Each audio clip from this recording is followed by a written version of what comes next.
Welcome back to Clash Royale League Asia, Week 3, day number 3, the final day of the week. We're back with Group A. It's going to be another great set of action with the new balance patch. Yesterday we had some intense moments, some more expos, and it seems like we are going towards more meta stuff. I think today's the last day to find that out. My name's G Clef, me Paper Thin. What do you think is going to happen today? I think Kix is going to win because that's all they do. They're really good. A bold prediction, I would say. And then I think there's actually a really interesting matchup at the beginning today with Ponos versus Detonation. Both are coming into this 1 and 2, and historically you gotta favor Ponos here, obviously because they were our champions of the previous season. But so far this season, especially against the really tough competition of Chaos Theory and Kix, they've struggled. Yeah, but they can go through the other teams now. Of course, they grabbed the one win before. And we go through double round robin, so they have a chance to beat Chaos Theory and Kix later on.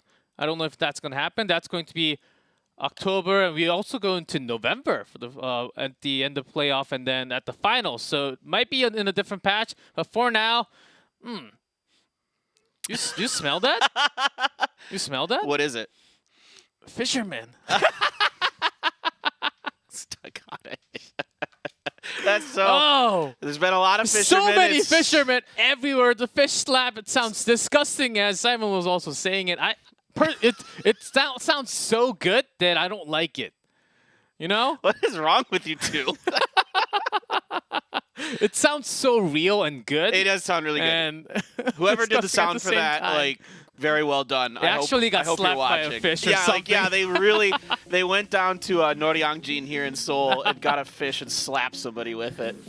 All right, standings. Group A and B, you can see we've played 3 games for all these teams so far. So Kix undefeated, and so is OG Enentis, and I gotta say that one's been surprising me.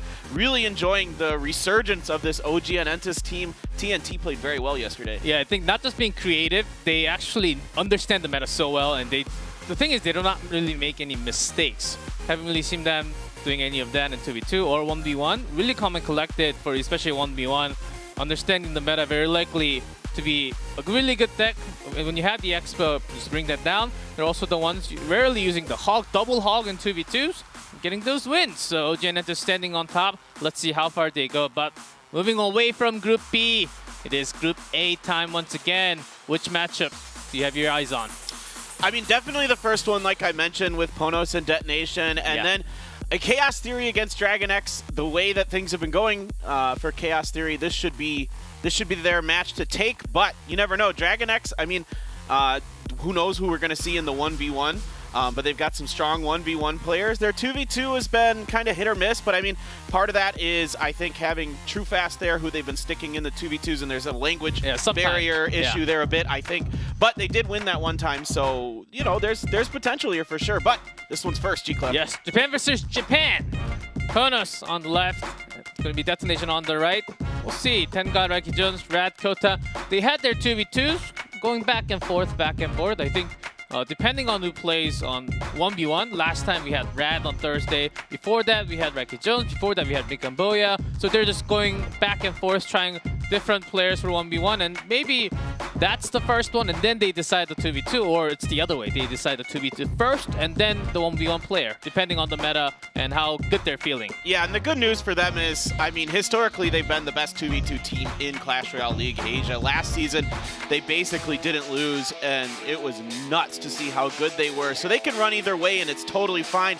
Over here on Detonation, Hane x Hane, Joker, Pyrameki, Rhea, Tempura. It's been all Hane x Hane and Pyrameki for the 2v2. Will that stay the same? And recently we've been kind of leaning towards Rhea for the 1v1 matchups. So I'm curious to see if they stick with that lineup or not. We haven't even seen Joker yet. Yep. Joker has been known really from the Japanese side, and I've heard that he's not as good as KK, not as well-known or popular, but really not well-known, but super hidden under there in the underground somewhere. But he's supposed to be really, really good, and also creative was the word that I got from Google translations. So maybe he's one of those Dandelion player who brings like a Royal Recruits or something. Yeah. He's hiding down in the Nerve headquarters below Japan, man. But he's got to come out sometime. Yeah, he's got to wait for the Avas to come, and then he's going to come out and help. Oh, okay. He's up for 2v2 this time. For the first time, he has not played a single game this season. But pairing up with Tempura, which is unusual, very unusual. There's another very unusual thing up there. Or down there, Mikamboya is in bench. Yes, that too, but look at what Ponos banned. Not Tornado. Not Tornado. Not Tornado. Not Tornado. What? You don't do this, Ponos. You always ban Tornado. You have completely thrown me off today. Yeah, you probably threw off Detonation with this as well. This was a really interesting choice here. I'm really curious to see how this one's going to play out for Ponos, what they prepared. They usually like a lot of freeze, various versions of it. So I'm kind of curious to see how this will play out. Yeah, they moved out from the balloon, but they couldn't just get out from the air cycle. They had they used lots of lavas back to back, just having 3 back-to-back lavas, so changing up a few spells for 2v2. I'm talking about, of course.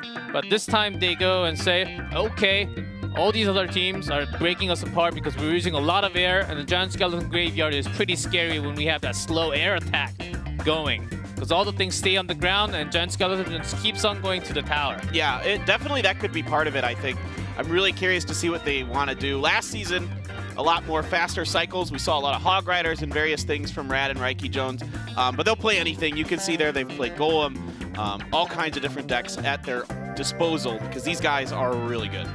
Not as common, but we've seen Expo 2 days ago.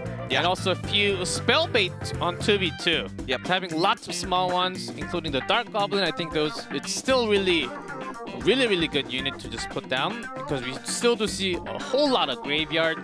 Maybe instead of Golem, you just cycle it a little cheaper and a little faster with the Giant. That's what we have been seeing a lot from China also. Let's see what these two Japanese teams, especially when they're going against each other, they just go back to their own region meta. That's what we see a lot here. Yeah, definitely. I mean, it almost feels like we might be seeing some cycles. They like to do that, but who knows? The meta is pretty shifted away from that. Like you said, lots of lavas and other things. I mean, the Ram Rider is still getting busted out every once in a while. That's pretty powerful. We saw that be effective the other day. And there's all kinds of different stuff. A lot of Mega Knight. A lot of Mega Knight these days, too.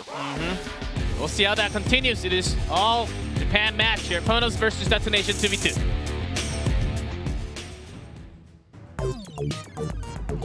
Give us the dance. Yes, that was a little too old now. That one's pretty old, yeah. We got the new minor one. I just got that, yeah. Yes. Very happy about that. I also bought the gem. You bought that one? Because I needed a miner. The legendary box with the miner. Oh, yeah. 750 gems. That was, yeah, that's a pretty good deal, actually. Yeah. Got it. Got my final miner for level 13. Nice. Yes. I just well, we talked about this the other day. Yeah. Level 13 Sparky. Yeah. Speaking of Mega Knight, there we go. We have it with the E-Wiz. Just believe they just want to cycle through, and we're going to see a lot more Executioner coming out.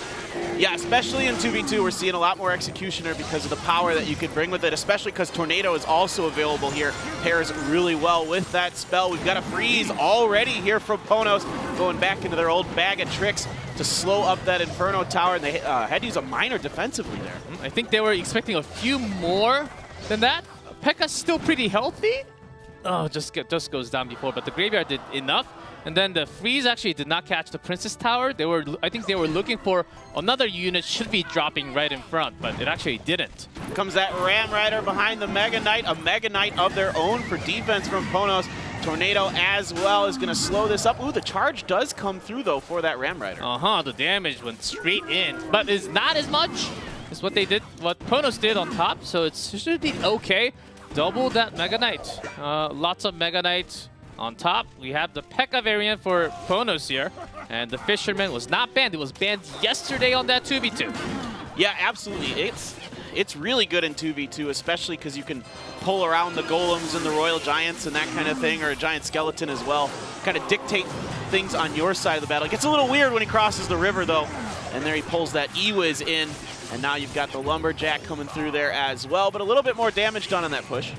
Yeah, Fisherman, unintentionally you make your own push, and it actually helps your opponent from time to time because you're pulling something, or you're not supposed to pull something, and you pull something like the Giant Skeleton towards the towers.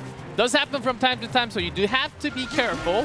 And there's that big push again with the P.E.K.K.A. Yeah, here we go. There is a Ram Rider coming up behind this Mega Knight, but the P.E.K.K.A. makes quick work of that Mega Knight, and the Fisherman is available to just pull that Ram Rider well out of charge range. So now we've got the Musketeer gets taken down by that Mega Knight. Now it is going to jump on top of that Fisherman. Yeah, it does get that jump on Fisherman almost every single time. There's that defensive freeze where they were not really ready with their own P.E.K.K.A. And there comes that Graveyard, only 576 to go. There's that Inferno Tower. There was a defensive freeze, so not this time. And an offensive poison? Yeah, the poison is going to be enough. That is going to do it. Ponos takes game number 1 there. Really nicely done. Waiting, being very patient, knowing they could use the freeze defensively to build up enough of a push there to set up the Graveyard and finish it off. Yeah, big difference between the two. Of course, Graveyard, that's one. But with the P.E.K.K.A., without the P.E.K.K.A., the Mega Knight actually got deleted way too easily with the Dark Prince charging onto it. P.E.K.K.A. just having the single shot onto the Detonation's Mega Knight. Not every single time, but most of the time. Bought a lot of elixirs and time for you. See, when the P.E.K.K.A. is chopping off this many units, I mean, it's just small units, but it's surviving a long enough time, and you're dropping all those elixirs, extra elixirs to defend your tower with.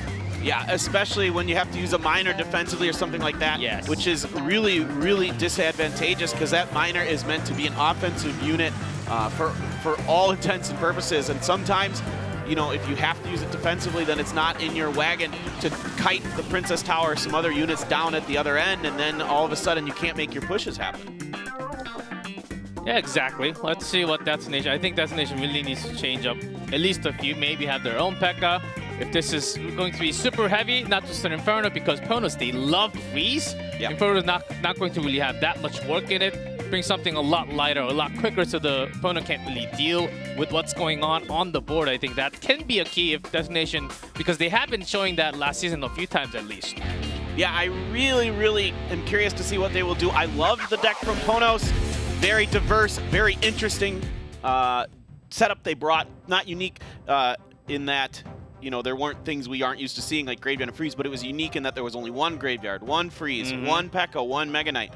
You know, there wasn't double stacked up with those big win conditions. Yeah, sometimes if you have double stacked up cards, you don't get that unique power from the card coming out at all the same time. Just a log to cycle. Okay, at least they do have a log just in case it's a spell bait. If you have a log or not, it actually makes a huge difference in 2v2. Yeah, it makes a really, really big difference. But it looks like so far we're seeing Mega Knight from both teams here, and it looks pretty similar so far, although the Fisherman coming out here for Detonation, we did not see that last one. It was only Ponos that had brought that. So Inferno Tower once again here. Now you've got a Fisherman who's going to drag that Mega Knight away. That's really useful because that'll give their Mega Knight a little more tankiness here. And a better setup for their own push. with their poison. This time onto the graveyard. Only the Prince and even the Log, but still too much damage from the Mega Knight. God, it jumps and it gets a hit. That is significant damage done here. Almost 2,000 already. Prince is coming over a graveyard of their own. A P.E.K.K.A is going to be here to help deal with this Prince. There is a freeze that comes down, though. Ewiz is available. Just enough elixir for Ponos to defend. Oh, that was dangerous freeze. Caught everything before the Ewiz and the Musketeer dropped. Still does connect. Oh, Musketeer actually connected one more shot onto the tower, too. Not as bad for Detonation this time. Yeah, that was a very nice counter punch there from Detonation. It did a little less damage, but they needed something significant, and they got it. Really well played. And a time of peace between the two. It's the resting time before we go into double elixir time, setting up just a little bit. Let's see where the Fisherman's going to drop, when it's going to drop, where it's going to drop, because they can actually drag it towards the other side if you want. Yeah, it's going to be really interesting with these Fisherman mind games. It's going to be used once again to pull that Mega Knight away from the important units. Love the use of it here. Good tornado there to get rid of the mass of skeletons from that graveyard. Yeah, good use. The Fisherman jumping on top, gets that jump out with Detonation's own Mega Knight dropping on top, but still graveyard poison and a defensive poison at the same time. So basically only the poison damage went into the tower, but a few more units left on the board, including the Executioner. Yeah, and that's going to be a dead Prince here almost. It is just a sliver of health. So they're going to throw the P.E.K.K.A down in front there. Now it is duking it out. And once again, you're seeing the value of that P.E.K.K.A as it mows down that Mega Knight. Here comes the freeze. Oh, is this it? 246? That's really close. One more spell damage with the poison. Should do it for Ponos, and time sticking. Not even close for Detonation for that. With that Log and with that tick, Ponos is going to grab 2-0 for that 2v2. It looked really solid today. They were very well prepared. Well done there all around by Ponos. From start to finish, they controlled the games. They controlled the tempos. And they're, you know, I think you mentioned this, and I think the biggest factor was the P.E.K.K.A. I mean, it mows through Mega Knight so quickly that that elixir value trade is massive. Notice how they're both, after the first game, Destination also brought their own Fishermen. They had it on the center side, so they removed the jump from doing damage towards the other units, only onto the Fishermen. So getting that removed so you can have a better setup right after was, I think, the key. Both teams were trying that, and they made it work at least once or more in the second game too. Also, Ponos, they had Executioner, along with better setup with the Tornado, so the Skeletons, not a problem. Yeah, absolutely. Really, really nicely done here. I love this deck combination that Ponos brought. Like we were talking about, it's so varied. There's so many different options available for you, and it was really, really good stuff here. And there was something else I was going to say. My mind blanked on what I was thinking. They didn't ban the Tornado and they used it? Yes. What else? That was the biggest thing, the Tornado not being banned by Ponos. You know, it kind of makes sense what they're doing. So with the Fisherman, why it's so good against the Mega Knight, right? Think about the jump damage, 440, okay? Then each hit from a Mega Knight does 220, right? Yes. So the Fisherman has 840 hit points. So it's basically a jump and 2 hits, and that thing attacks really slow, so it buys a lot of time. Yeah. That's what I wanted to say. Exactly. Yes. I think that's the key. Area damage, it's called area damage because for a single target damage, it's a lot more like a Prince. Compared to that area damage, if you're removing all the other units, making it only attack 1, then you're already getting the value out of it just by having that Fisherman. I think that's a really smart way. They didn't really drag it towards the other side because after that, the Fisherman would be walking towards the left. Right. So they wanted to have a better setup with more power. So good setup by both teams. Ponos takes the first set with 2v2. Let's move on to What's Mika do it back there? He was jumping up and down like a school kid, man. Yeah, he was so excited. Yes, I no sit on the today. bench. I get to keep the seat warm today. The bench warmer. He was so excited. All right, well, we get to see Kota for the first time this season. Now, last season, he was 2-1 in his 1v1s, 4-4 in King of the Hills. And so I'm just going to be really excited to see what he's going to bring for us today. Yeah, a few Royal Giants and also a few cycly ones. Not with the barrel. I believe it was actually with the skeleton barrel and a few different sorts. One of the early Mega Knight that we had from the last season. So he was sort of not totally off meta, but less of a common meta decks. Yeah, he's definitely a wild card player here for Ponos, and it's really interesting that Ponos is just kind of rotating through all their players in their 1v1s, just trying to see, what everybody can bring and just trying to give everyone a chance, I think, give them some experience potentially. And then you got Rhea on the other side. Now Rhea's been playing a lot of different things actually, Hog, Golem, P.E.K.K.A. Battle Ram, RG, Tornado, so he's been all over the place himself. Yeah, he's got to find one, and I think Kota is the opponent that Rhea needs to find and bring something to the team right now. It is 1v1 between Rhea and Kota. Yeah, Rhea's got to do something here, but there's a lot of pressure on Kota and Ponos right now to win this. This is a matchup they should win. Yeah, not just because it's Japan versus Japan. I think Destination really, they're hungry for a win right now, and it's about time to get it. They need that 2-2 at least to tie it up, because by the end of the season, we're only looking for that top 4 teams. The bottom 2 moved. Really nicely done with those skeletons. Just kept that last Fire Spirit out of range, and both players with furnaces here. So this is quite interesting. The Lightning from Rhea definitely feels like the Royal Giant deck here from Rhea, but it could be a few other things. Yeah, we see a whole lot of Furnace, not just for the RG. Of course, RG is the most common one, but even with Giant Skeleton and even sometimes with Expo, because it removes the potential of Fisherman, what it can do by the Fire Spirit so much. I think Furnace will be played in a lot more decks because of Fisherman right now. Yeah, absolutely. It is going to be the RG for Rhea and Kota, pretty much about what we expected here. The difference so far that we've seen is Log and Lightning as the spells and a Mega Minion here for Kota. Maybe with the rest of the cards, it might just be the same. Yeah, it might actually be. Yeah, because it's very usual to see Lightning along with that RG, but Log doesn't push out the RG onto the side. Ouch! Ooh, no. That's no bueno. That is no bueno. And now that Fisherman pulling the RG over into the other tower there. Yeah, no guapo at that moment. Kota does not like the play at all. At least the Fisherman does not cross the bridge entirely, so the Princess does not lock onto him yet. Yep, and then he's going to get taken out there with the Furnace. And that is going to be some significant damage done to Kota's Furnace as well. You can see the look on Kota's face. Things are not going his way. Yeah, just from one Log difference and a Fisherman or not. I think Kota also, with the Skeleton, I'm very sure that he also has his chance. Just looking for his perfect Fisherman chance on his own. Maybe he wants to drag it onto the other side this time, because his bottom right is pretty damaged. Yeah, he's definitely going to need to do something like that. Now, the Royal Giant doesn't get crossed over the river there. There's the Fisherman from Kota. It's going to pull after one shot from the Royal Giant. So that's a pretty good use of it there, really limiting the damage. Yeah, buys one shot because of one more Skeleton coming down from the left side from Rhea. Fisherman actually connects to the tower. 2 more slaps onto it, but the difference is actually pretty big, about 1,100 difference in tower.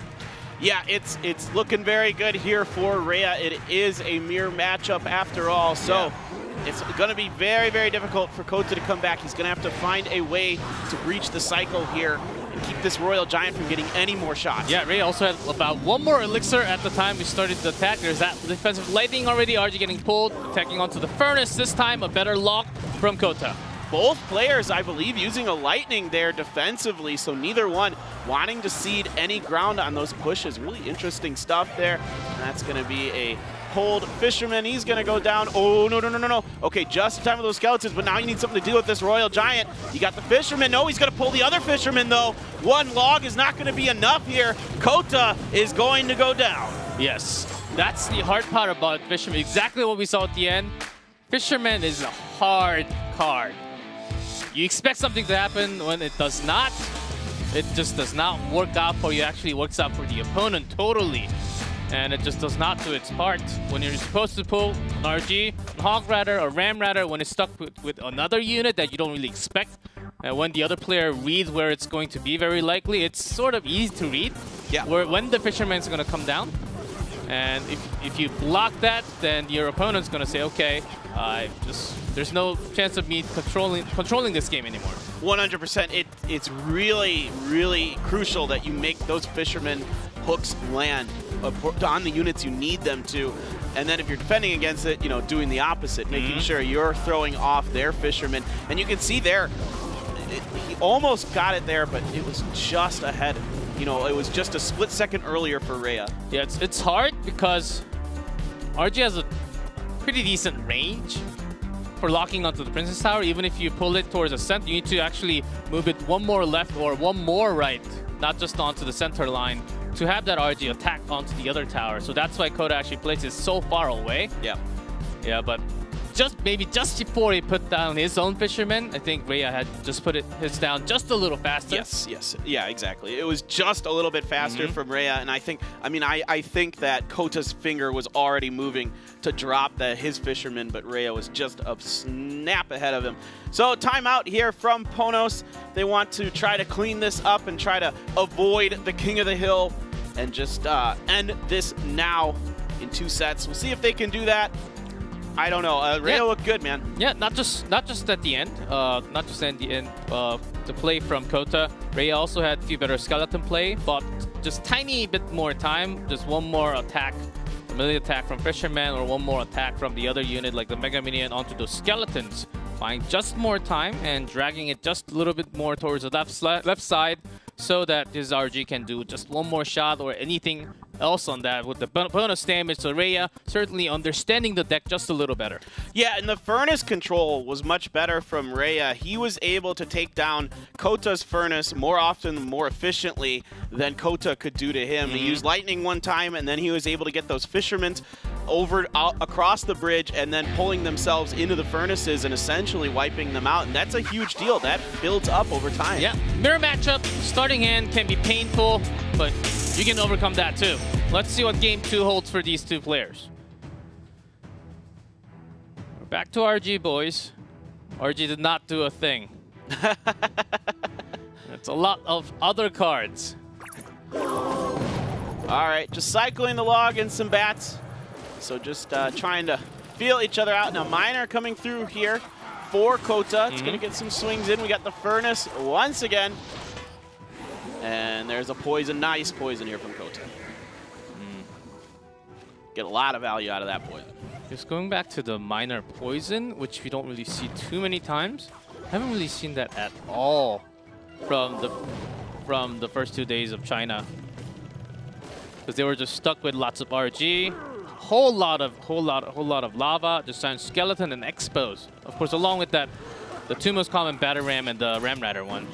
Right, and we're going to get the Royal Giant pulled, so it's getting attacked by both Princess Towers plus the Fish Slaps. And just a couple shots there for the Royal Giant. Now we're returning fire here with the Miner.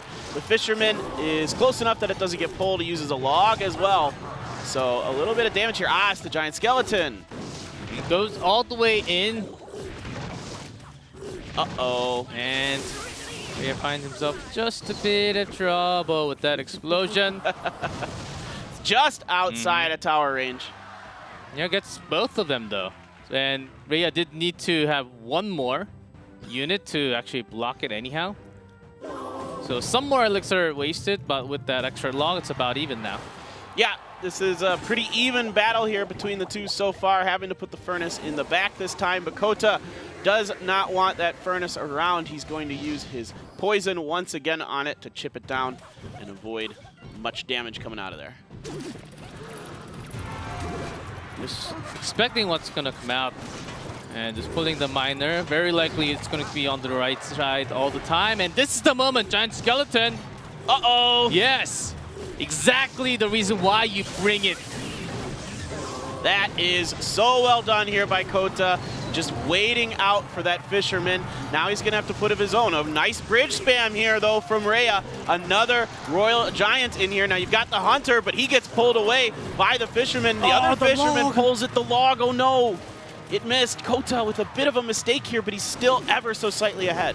Still got the good pull onto the RG. Could have been just a little bit better, but still okay with the death damage from the Giant Skeleton on the top right. So it doesn't really care about the bottom right too much, but Baby Dragon, you do need to take the big thing in the air down. Yeah, absolutely. I mean, he was willing to sacrifice a little bit of damage here. There's the RG. Good job here with his Fisherman. It's going to keep the opponent's Fisherman away. Any more shots? No, that Royal Giant does not get another shot, and that is a big, big deal because now he's got to try to get in there. Can he finish it in time? Yes! Just in time. And Rhea just needs to find another log for himself. The death damage from the giant skeleton is one of the highest number basically in the game. Yeah. You just cannot have it come towards the tower, and then the moment it connects, you gotta press the remote. Some kind of remote. Yeah. At least good game. Or well played. Or the other one. The crying skeleton. That's wow. usually that's my go-to. It does a significant amount of damage. It's like around 1100? Yeah, it's something like that. It's around 1,000. And it's more than a Sparky shot. It's like a 900 something. Yeah, 1100 is Sparky, my mistake there. Yeah. It's Sparky's the only thing that does more damage. Yeah, 460, yeah, 503. Can't do the math. You majored in math, man. Don't talk about it anymore, man. I always like to make fun of you for it. Yeah. But I can't really. Yeah, even joke. Dakota, even this log was not perfect. It actually drew it in instead of buying some more time. I think it was going to connect same amount of shot regardless. And he won with it, so can't really criticize him too much. But this one was close. I think Kota could have been better. Could have had a lot more HP left on his tower. Not as this close, because he actually had a really solid play, having the giant skeleton against the fisherman. Yeah, I mean, the deck choice here was really, really nice here from Kota, reading his opponent very well, knowing that the tendencies of a lot of these players is to play the same deck 2 times in a row, especially if you win the first time with it. So good giant skeleton miner here from Kota as we move on. Now it's Detonation's turn for a timeout, because this could be match point for Ponos. Certainly. Yeah, with Kota grabbing the win of the second game. So what we even have, because of one, not a new card, the recent new card, oh, I guess the newest card, with the change of just one less elixir with some nerf numbers, we actually have a lot of decks basically removed from the meta, like the Hog Rider. You can't see it anymore because Fisherman actually blocks it perfectly without taking a single Hog Rider damage. So you basically buy 4 elixirs, you have your own 3 just sitting on top, sitting in the middle, and then you can have your own push. So the Hog Rider deck right now in the meta really doing poor just because of that Fisherman. Those type of really quick cycles are removed already. That's why we're finding like some spell baits, some really decent ones that you just have to bring down to the tower. Yeah, exactly. Let's get it going here. It is going to be Kota versus Rhea. If Kota wins, it'll be Ponos' match. Everything is on the line here for Rhea and Detonation. You beat me to my thought. I was like, and that's why everybody's going to be playing Spellbait, because you got all these like little units for the fishermen to get distracted by. Yes, and it's hard. It's really hard to connect the shot. It seems easy in theory, but if you're thinking about the other... Oh, okay, it does not connect to the Princess Tower, so Kota's not happy about this one either. Yeah, he waited, or he went just a little too early there. Yeah, making sure that it does not connect to the furnace. He wanted to have the furnace alive. Only gets one belch. Yeah, still a shot onto the furnace with the Baby Dragon. Not even a trade. Ooh. A lot of elixirs for Rhea basically saved from that Baby Dragon. Yeah, 100%. All right, we're going to get the bridge spam of the Royal Giant. There is that Fisherman once again to pull him with the E-Wiz as well to slow him up, so he's only going to get 1 shot off here. And on the other side, good Furnace placement to prevent the Royal Giant from getting a shot here. So despite the slight early misstep from Kota, so far so good, until that healthy, very healthy Fisherman's going to get some slaps in. And does a ton of damage. Of course, did get the nerf. But even more onto the right side with the Baby Dragon. E-Wiz went down. I think Kota just wants to save for an extra attack. Yeah, I think he just decided that, you know, and the weird thing is Rhea is still ahead of him in elixir. Yeah, because of that early Baby Dragon trade, like Kota lost a lot of elixirs. This is just the sacrifice that he just made from basically a chain reaction from what happened before. Really shocked to see Kota go back to this. He already got beat using this same deck against the same deck here. Oh no, this is a terrible moment. No. 2 elixirs at the moment, Kota having 3 elixirs down to 1 with the log, and that's a lot of damage into the tower. Yeah, and now the Mega Minion's healthy too. That could get a swipe in here. Okay, he gets the Furnace in time. See, Rhea just having a lot better of a read of what's going to happen. You have your RG. What other cards are you expecting? It's going to be either a Furnace or a Fisherman. Have your own Fisherman. Oh, you can have your own attack and defend against your opponent's Fisherman. But how quickly do you drop it? I think that's the key. right. Kota's got to find a way to keep this RG from getting any shots as this buildup continues to march down. Now they both got the baby dragons here. They both dropped the mega minion at the same time. And Lightning time. All right, we've got the offensive lightning from Rhea there, but he does manage to get the RG over to the other side and get a few shots of his own on the right. But Rhea's fine because he actually got it onto 2 units and the tower for that lightning damage, so down to 320. Yeah, with the spell cycle, it's over, but so Kota has to work, do everything, getting that skeleton, getting a good read with the fisherman. Furnace in his face, though. Yeah, good furnace. He's there. about to go into that furnace. Oh, but the fisherman's gonna pull the RG away, and now the RG coming down here. 1 shot, and then a lightning or a baby dragon belch, and now anything will do. The log is good enough here. Rhea's gonna take it. Yes, he does it. Back to back to back. RG, he was really confident with it. Didn't really know that he was going to play it 3 times in a row. And also Kota going back to the deck. I think it's what practice, okay? I practiced this deck hundreds of times within the last at least 3-4 days. Hundreds of times, maybe 1,000 times, yeah, within the last few weeks. I think Rhea really felt confident. Game 2, of course, the giant skeleton. Well, let's just say that just happened because of the interaction. Yeah, it was a good change-up. It was a great pick by Kota. I am shocked that he went back to the Royal Giant deck again. I really think that was a mistake. Clearly Rhea is better at it. Clearly Rhea understands the matchup better. You can't do that again unless you're really, really confident that you have a read on how to beat Rhea, and there's some tiny mistakes in there from Kota. It wasn't just that last game. There were a few other minor mistakes with the logs and other things. He just didn't look as polished. Yeah, maybe still not used to stage as he didn't come out too many times in last season. I thought that was enough number to actually get his stage nervousness out of the way. Maybe because it's been a while. It's been a while that he was on the stage. Maybe today things did not really go crystal clear for Kota today. Rhea certainly having the better understanding of the matchup and also reading your opponent. Yeah, all the time. Read his opponent very well, and also didn't really make any mistakes that were like obvious or anything like that. He played very clean, and it was a really nicely done job by him. Now we move on to the King of the Hill, which we got Mikan Booyah, maybe, right? Potentially. He's got to come out. I think he's got to come, right? I want to see it. He's got to come out. Well, I think there has been a match without a Mikan Booyah, and they did not. Maybe. I can't remember 100% if that's correct or not, but I do think there was once. Maybe. But I mean, he's one of the best King of the Hill players. Last season, even though he couldn't do it in 1v1s, for whatever reason, when it came to King of the Hill, Mikan Booyah was very, very strong. Yeah, Kota, even in the final game, just not having enough elixirs, just being late just by a penny every single time.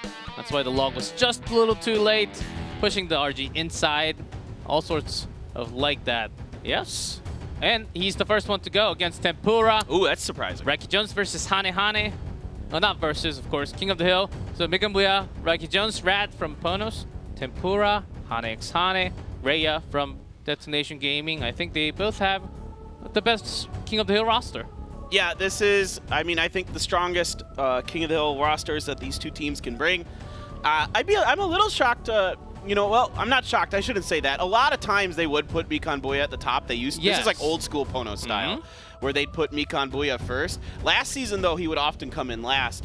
So it's kind of interesting to see them going back to their old format potentially here. Yeah, they had Mikan Booyah in second and then Raiki Jones on the final spot from time to time. Like Raiki Jones, when they need a man to pull off something on the stage, like usually it was Mikan Booyah a while ago. And then last season it was Raiki Jones actually. Yeah. So I think that might have affected a little bit of how they numbered the players. But Mikan Booyah can just a clean 3-0 wipe here. That's totally possible too. Yeah, we've seen it before from him. He's good enough to do it. Let's see if he can channel some inner power here. We haven't seen Mikan play the greatest as of recent history, but the potential's still there. The guy's got so much experience playing Clash Royale in the big stages, in the big moments. You gotta like it. Tempura here, did win his 1v1 this season for Detonation in their very first game. So curious to see what exactly he's going to bring out here for us against the Mikan Booyahs. Booyahs. The Booyahs. It's really good. Yeah, it's not really the most common thing where the Japanese players go off the meta and bring something crazy unique or a mix of the two decks. We saw a lot of RG already. I don't think we're moving too much far away, but still none of those P.E.K.K.A on that 1v1. Still only had 1v1 set here. Yeah. I'm expecting a lot more P.E.K.K.A, better Rem Rider with the Fisherman coming out instead of the Goblin Cage. All right, here we go. Mikan Booyah versus Tempura Ponos against Detonation Gaming, the first game of the King of the Hill. Let's go. I mean, I like the decks Tempura plays, man. He's got Sparky stuff, he's got bowler stuff. This guy brings some stuff that I like. Just give me those big, heavy units that throw heavy things out. Bowler? Yeah, bowler, man. I like bowler. Actually, I've been using bowler a lot. Bomber's a pretty cool one. Bomber's cool. But not cool enough to attack air. It's, yeah. Yeah, it's not strong enough to attack air. That's the thing. You can't throw it that high. Needs to work on its pitching arm. Yeah, with the Valk, we've seen some graveyard with the Valkyrie even. There has been some mix and match with the Ice Golem with the Dark Prince. Yeah, with the Poison, I think there is a better option from Mikan Booyah. Let's see, Tempura still cycling through with the Ice Golem. This may just be the balloon cycle that we have seen from time to time. Yeah, definitely looks that way. Exactly from Tempura, it's the balloon. Saw it yesterday. Here it is again, and the miner coming down here, of course, to tank a little bit. Potentially, oh my gosh, that is going to be a drop from the balloon. Is it going to get two? It does. Oh my gosh. That snowball from Tempura, a godly giant snowball. 2 elixir, totally worth it. 2,400 something damage. I can't do the numbers. I'm running out of breath. That's too good. Minute and 30 in game, and your tower's down to 146. Yeah. I don't know what you're feeling, Mikan Booyah, but it's 3 snowballs. Let's see the miracle. And he's the one that can potentially do it, but this is too much advantage for Tempura. Yeah, definitely Mikan is 100% capable of doing this. There is the graveyard indeed coming out here for Mr. Booyah. Can he get any significant damage out of this? The Ice Golem, the Snowball, and the Musketeer pretty much keep things at bay. About 400. Mikan Booyah, if this is your day, you gotta make it work. By too many units coming down to 82. And 2 snowball range, or even a death damage from the balloon. So the scary thing from Tempura is that he can just set up a surprise balloon attack onto the left. So Mikan Booyah does have to think about the next move. Yeah, absolutely. Actually, Mikan Booyah is just going to switch his over to the left here, maybe trying to catch Tempura off guard, but the Ice Golem is there to track a lot of these skeletons away from the tower, but that one did a little bit more damage. Yeah, even after the defensive miner for the Fisherman was going to go get the hook onto the tower, very likely. So not a bad one, but still 1,000 damage onto the left. Now the counter attack comes. There is that miner. Mikan's got to make this particular graveyard work here. He's got the poison down as well, but that Musketeer is so good keeping those skeletons off of the tower. The Hunter does not get a second shot fired, and only the poison damage. The first set of attack from Tempura just destroyed this matchup. Just very well timed there. That snowball was huge. Everything went Tempura's way on that push. He did a great job setting that up. And Mikan was coming back. He was definitely taking over control of that match, but it was too little too late. As you were basically expecting a snowball to come out. And not the snowball, the balloon to come out, not the snowball. As he thought it was okay. He can drag the miner into the King Tower with the Fisherman and maybe I can drag one more. I believe this was the moment. Yep. And then that allows the Brawler to get in there and get a hit himself as well, and also finish off the Hunter before that. Yeah, that timing was crucial. Hunter was about to get his second set of bullets spread out. Was going to hit the Brawler, move the Brawler, and damage the balloon, if not taken down by that shot. It was perfectly calculated, moved by one snowball. Right. It was a good play countered by an even better play there. It was so nicely done by Tempura. So he's going to move on here as we get ready for Reiki Jones coming through next. against Tempura. Will he get to have his winning ceremony? That's what we see all the time. Reiki Jones, he's usually the one that goes back to the old decks when he comes out for the King of the Hills. Yep. But right now, the old deck seems to be just not doing well, except for the traditional Expo. Right, so I can't remember ever seeing Reiki play an Expo deck. Not sure. He likes... He likes lots of riders. Yeah, Rams. riders. So from time to time, you'll see like pumps from him, collectors, elixir collector decks. But that was like old school Reiki. When he ran like the Three Musketeers and the Barbarians. Yeah, it's been a while. It's been a long time. It's been a long time since then. And we had some wild changes from that, from more cycles, from 3 Musketeer just to 1 Musketeer with that pump too. Which is still coming back. The 3 Musketeer is actually in top of the ladder from time to time. Against Fishermen, lots of having smaller units. Maybe okay, but Tempura's up 1-0 opponents. They gotta come back. Destination Gaming, only 2 more to go. Game 2 of King of the Hill. Well, let's see what Reiki can do here, trying to right the ship after they handled themselves very well in the 2v2. And then Kota could not clutch it out for them in the 1v1. And there is that Magic Archer that we're seeing in a lot of different decks these days, coming back in popularity, but the Fireball's there. Yeah, most common with the P.E.K.K.A. P.E.K.K.A. Dark Prince, the most common one that you see all the time. Or the Mega Knight from time to time, but more of P.E.K.K.A. with the Fishermen these days. Yeah, there's a Spellbait deck as well that runs it, and here we go, the Royal Hogs here coming in as well, so that's another variant that you'll see paired up with that Magic Archer. And Tempura doesn't care. He says, okay, tower down, I got my lava by Reiki Jones. Does he have what he needs? He's got the Magic Archer, but not in hand right now. Yeah, the Magic Archer could be coming up soon, we'll see. But for now, he's got to try to defend this. This needs to get that off the E-Wiz. Yes, indeed it does. And now we've got the Magic Archer in here. Will the Fireball be coming from Tempura on the back end of all of this? Yes, indeed it will, to clean up that Magic Archer. So pretty even trade. About the same. And Elixir, not as bad. And Tempura doesn't really care about the top left anyhow. One more zap from E-Wiz. That does hurt. Tempura's got a 1 Elixir lead. So he's okay with this too.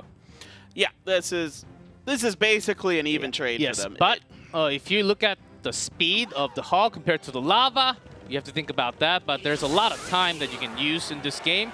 Just has to be careful of that timing that you actually put that Lava. Reiki, not this time. Yep, okay, so we've got the E-Wiz here, a Baby Dragon. Gonna be tanked by the Dark Prince here, and this time the Magic Archer being put far enough away that it can't fireball him and the tower, and while still being able to hit all these units really nicely placed by Mega Reiki. Minion actually gets the Baby Dragon instead of the Lava. I thought it was closer to the Lava. Here comes the Hog after all these units actually surviving after. Reiki doing a great job here. Now the Hogs are split. You got the right-hand side getting pretty low here, down to less than 200 health. Yeah, that's gone basically. Also has a zap to finish it off anyhow. And Tempura even going to spend that Fireball for that extra damage so that he can have a better chance of finishing it, but still 372. Good zap there by Reiki to clean all of that up and keep that tower alive. 372. Tempura also has very likely a zap on it, and can also finish it with the Miner, but gotta worry about these Hogs with the Mega Knight first. All right, the Mega Knight's in there. The Brawler is distracted. Great job with the Fisherman once again. And now the damage in the top left. Oh my. Just not quite enough, but a Magic Archer shot comes through anyway. Yeah, just 2 more Pierce from all those units.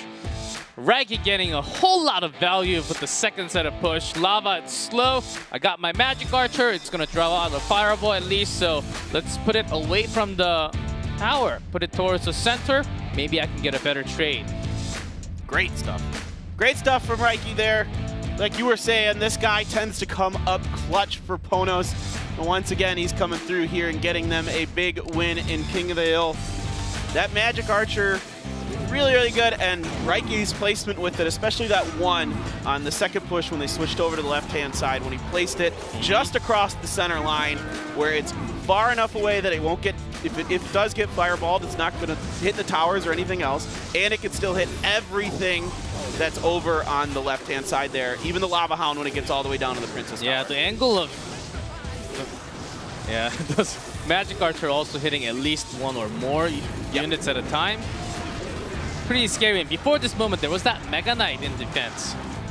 Taking care of the Tempura's Mega Minion, excuse me, and the Baby Dragon. I think that was a huge one where Raiki Jones basically got 2 or more Elixir trade because of that single play. Yeah. Yeah, really, really nice there by Raiki. All right, next up here is Hane x Hane. We don't get to see him too much outside of 2v2. So this ought to be interesting. What is he going to bring here against Raiki Jones? First thing you gotta think, okay, against the deck he just played, what's the best one? Do you bring in like a bomb tower into 1v1? Or like a Tesla? I think Tesla is okay, but Expo doesn't really fit against that. Like the Mega Knight's pretty tanky, takes all the shots from Expo, and then the Hogs just go straight in.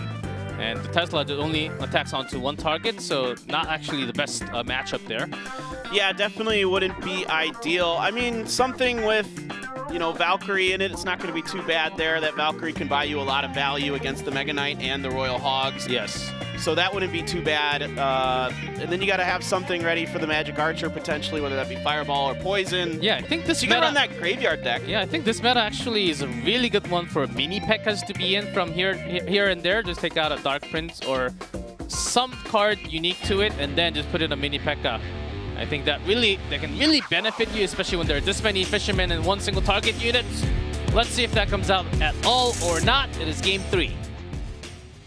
All right, Raiki Jones in the blue on the bottom, coming off a win against Tempura, Hane x Hane. First time we get to see him in a 1v1 game this season. So really excited to see what he's going to show us today. And we're waiting here. A lot of Elixir being leaked. Aha.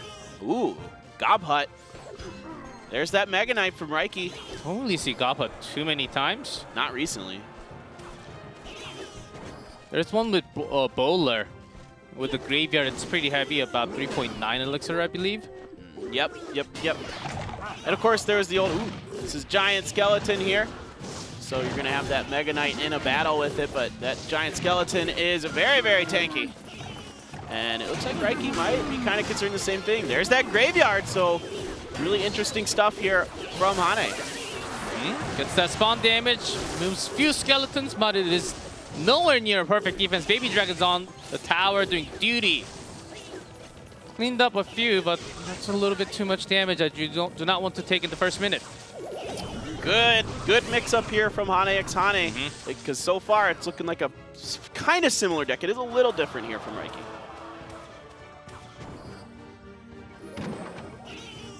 And then there used to be the RG Gob Hut deck that was popular for a little while. Kind of started over with in the China. furnace. Yeah, it was pretty popular everywhere. Yeah, and then Mikan Boya tried it a bunch, and he was always against the poison, so he never really got a good result. Kept losing. And he came back with the same deck. The game after. Yeah. Wow. Yeah, this is a really heavy one. This is really heavy. A few of the heavy. players actually prepare for the match, and they don't even get to show the Mega Knight or the P.E.K.K.A. from time to time. Charges in. Yeah, it does get the charge there at least. That P.E.K.K.A. is going to get cleaned up, though, between all those Spear Goblins and Barbarians. So still pretty significant damage being done by Hane x Hane. Really interesting deck from both of these players here. Very off-meta for both of them. P.E.K.K.A. Mega Knight with that Fisherman this time. I think it's near 4.2 or 4.3. That's a big one. But you do have to choose. You have some time against the Giant Skeleton. So Hane x Hane setting up a good attack. Barbarian surrounding it perfectly. Yeah, great Barbarian surround. Really nicely timed there. The P.E.K.K.A.'s going to go down as well. Here comes that Graveyard. We've got the E-Wiz available for Raiki and the Dark Prince. Fireball's going to come in, clean up that E-Wiz, though. He has to put a Fisherman down in the back, but quite a bit of damage being done by these skeletons. And that's a tower down, with the last skeleton spawning right next to it too. Raiki did not really find the perfect hand from how it started. Goblin Hut having all those spear goblins with that giant skeleton, plus those small skeletons. I think this meta right now You need to really take care of the fishermen and all the small units at the same time. Then we just go back to the spell bait. Then we're back to spell bait. And we have a log, but log is not enough. The wheel of time continues to turn here at Clash Royale League Asia. You know, we need a different spell, a flood spell. That cleans all the ground units. Like a tidal wave? Or like a tsunami. Yeah. That like pushes all the units to the river and just kill them. I mean, we've already got a bunch of other natural 10 disasters. elixirs. Yeah, 10 elixir. We've already got spell. tornadoes, earthquakes. I mean, why not add some more natural disasters in? Just volcano? Volcano would be crazy. I like that. Great idea. Volcano. Yeah, wouldn't that be cool? Yeah. Volcano comes we have up. the fireball. We have lava hound. It acts like a building and it like does AoE. Yeah, we have Inferno already, so yeah. Why not Volcano? Yeah. Be like a... Yeah, it also has like an RNG that shoots air. It's supposed to be ground-only damage, but it shoots air from time to time. I don't know that we need any more RNG in the game, but the rest of it I'm cool with. All right, Rad's turn, and he's got to do this. He's got to win the next 2 games, or else Ponos is going to go down here. Rad, another strong 1v1 player. I mean, Ponos is stacked with good 1v1 players. Yes. But today it's not been their day. Reiki Jones gets 1 game, and then Kota had 1 game in his set, and other than that, they've been struggling. Yeah. Against... Yeah, right now the best player in this of the season. Expedro had 0-2 just 2 days ago. Rad on that 1v1 series for himself. Up as the last player, can he really handle the pressure? I mean, Megan Buya is trying his best to take off that pressure on his shoulder. But you're the last one up. Hane X Hane for himself. He's also got Rhea to back him up right after. The reason why we're talking about pressure, these kind of stress mentality do matter when they're playing the game. Making one mistake or not, one placement change, all gonna matter in game. Yeah, so Rad tried a graveyard deck last time when he faced Pedro, and also a 3 Musketeers deck with the Royal Hogs. So let's see what he wants to go with this time around against Hane X Hane. Yay. The Princess emote's coming out from Rad here. And ooh, the Rascals. What do you think is going to be the next emote? The next emote? I want a trophy emote. A trophy emote? Yeah. What do you mean? Like the one that's on the side of the screen that has the water pouring out of it? Oh, something like it, yes. We have the log emote. Right. Why not a trophy emote? What about... I don't know. I'm trying to think of like other spells that could have good emotes. Like, it'd be really weird with like Zap. Like, well, how are you going to emote? Oh, Giant Skeleton and the RG. Ah, yes, yes, yes. Fisherman can only pull 1 after he can pull the second one, but it's going to take some time. So RG, done with that furnace. Gets 1 shot directly onto the tower only. So about an even trade, but Rad did get 1 damage in. A few more elixirs left for himself. Yeah, that was very well defended by Rad. That's a scary push there when you have that much beef coming over the river. He's able to effectively weather that storm. The Hunter coming through here. It's often paired with that giant skeleton that we've been seeing more and more of as time is going on. Yeah, not just giant skeleton and a few more, even coming out in Expo decks, in Cycle decks. So Hunter really being a crucial card. There's that RGS counter. Rad has the furnace setup. Not bad. Draws in. All right. I mean, that doesn't really matter too much for the sake of how much damage that RG is going to do. And we're going to clean up that giant skeleton here. Baby Dragon survives the giant skeleton death damage because it is just that tanky. Yeah, for what actually happened, I think it was actually just a little better for Rad. It kept the guard along with the Fisherman, having some more area damage from the Baby Dragon and so on. Rad just needs to be careful with his Fisherman usage here. He's defending very well otherwise. He just can't accidentally make the mistake of pulling that giant skeleton into his Princess Tower, and I think he could pretty well handle this. Yeah, there's that Hunter.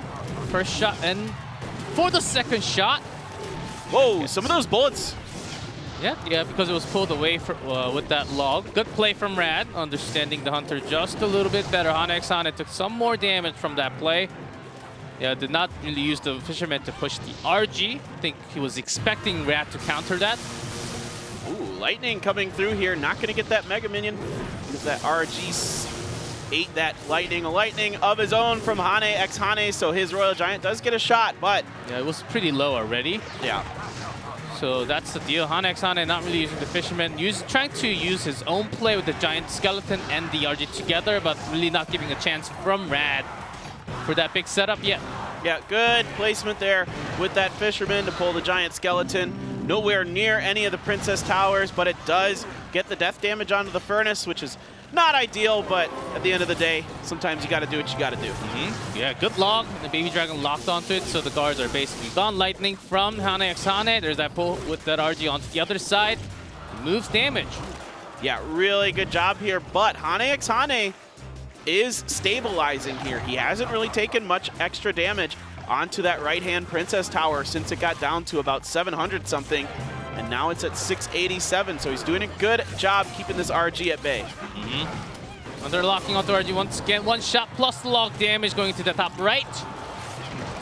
And Lightning plus the log will finish the game from Rad. But Hane x Hane having the last final push. RG locked onto Furnace. And pretty low in HP right now, though. Yeah, getting that Baby Dragon to hit all of those units in there.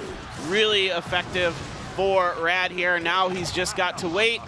And you could try to drop the guards here to get the lightning. Nope, it did not come down. Yeah, he literally just wanted the tower, had it all the way in the corner, making sure nothing like Yu-Gi Art happens. Yeah. No offense, Yu-Gi Art.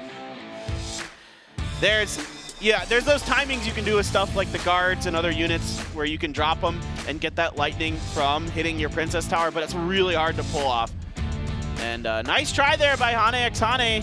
He got a game for detonation here, so now it comes down to this. It's going to be Rad versus Rhea. Big game coming up. You know what? Rad just played and his game looked pretty crispy at KFC. Rhea, that was Popeye's crispy with spice. So which one's better? Which one do you like, by the way? KFC or Popeye's? Ooh. They're both good. Do you like the biscuits or not? I think that's I do love drill. biscuits, and I do have to admit that Popeyes is more what I lean towards. But they have a zesty chicken burger Oh, yes! at KFC that's really good. That's really good. It's one of the best burgers out there right now, I think. Fantastic. Are you saying KFC or not? I don't know, man. I gotta get your answer, man. I like both. I can't decide. I'm a Popeyes guy. I think that's totally fair. Yes. All right, Rhea time. Which means I'm leaning towards Rhea just a little bit more. Yeah. Because we also got to see a few more games, and I think very likely they will be clashing with the mirror deck here. That could very well be. Unless Rad has like a total, counter against it. Yeah, if I'm Rad, I'm not going to try to face this guy in a mirror. I'm not going to try to play that RG deck again. Rhea just showed that he is absolutely on point with that deck. So I think you got to try to find something else to counter it. P.E.K.K.A.'s not bad. You know, it does a pretty good job. Mini P.E.K.K.A.s, like you've been talking about, are really effective against Royal Giants. Yeah, you have to be careful with the Fisherman pole. Yeah, there's a deck even without the Fisherman, with the Graveyard, Mini P.E.K.K.A., Musketeer, Minions, or the Baby Dragon thing.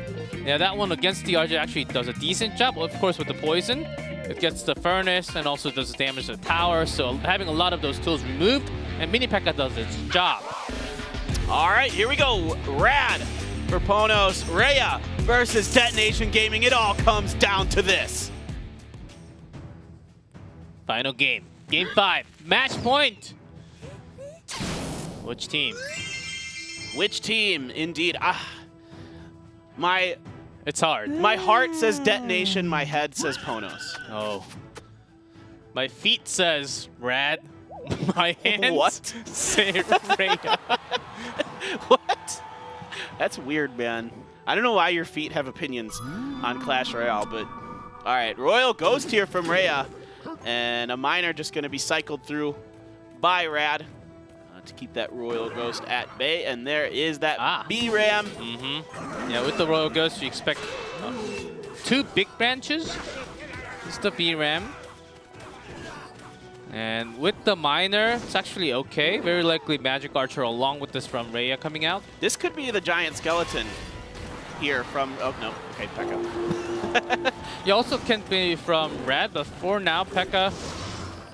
dropping in hot with the Barbarians surrounding them. So P.E.K.K.A. is going to have no chance.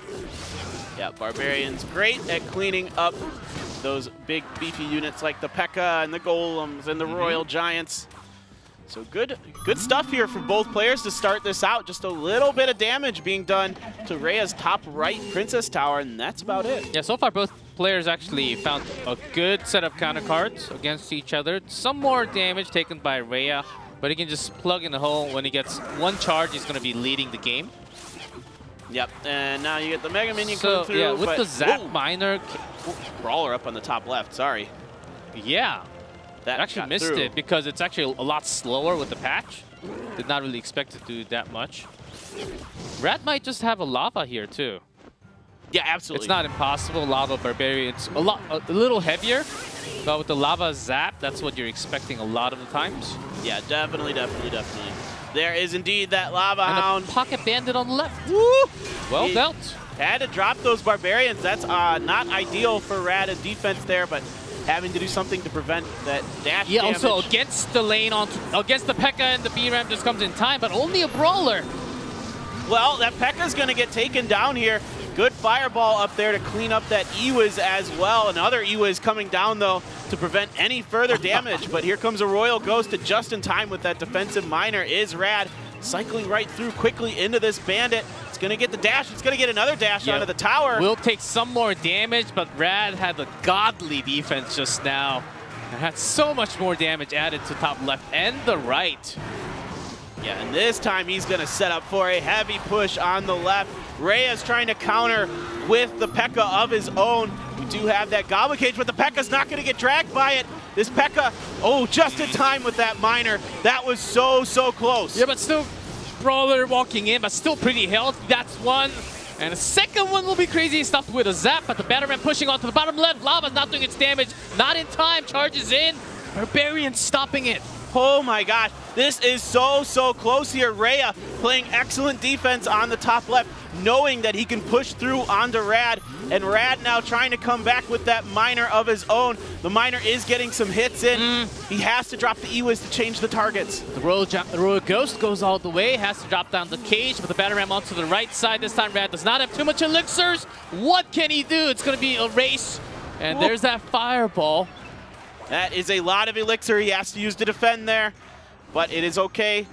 It's not death damage yet. How do you change up the cycle? Expecting that miner. Great placement off of that Royal Ghost. It's a few more. That's two. Just needs one more zap and a fireball, and that's GG for Rad. That zap needs a fireball, but will it be just in time? And that is in time. Rad brings it before the dash goes from the Bandit. Rhea, that was a close game of left and right, up and down. It's all over the board here. I'm breathing heavy. I almost split my eyes. Woo! And I can't do it. I know. I was like, it's like when you're crossing your eyes trying to make yourself lose your hiccups. Have you ever learned that trick? Yes. Yeah, I saw it on TV. That didn't really work. No, it doesn't really work.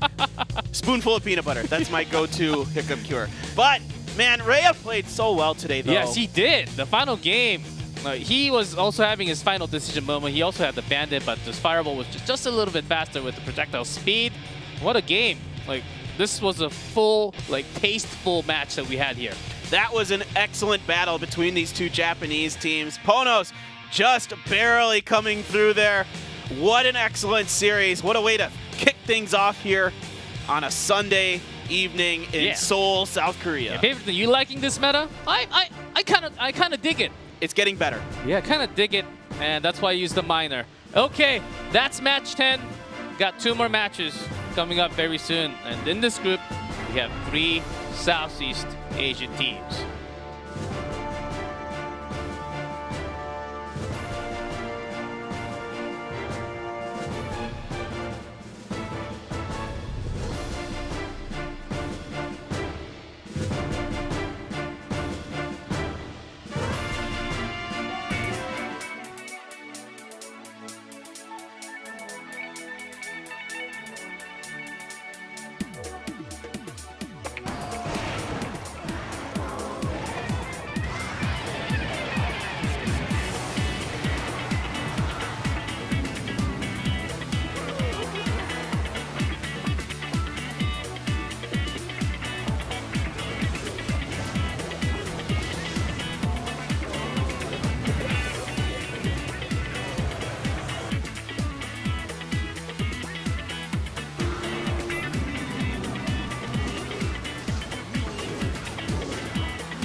Ladies and gentlemen, boys and girls, grandpas and grandmas, Clash Royale League Asia is back.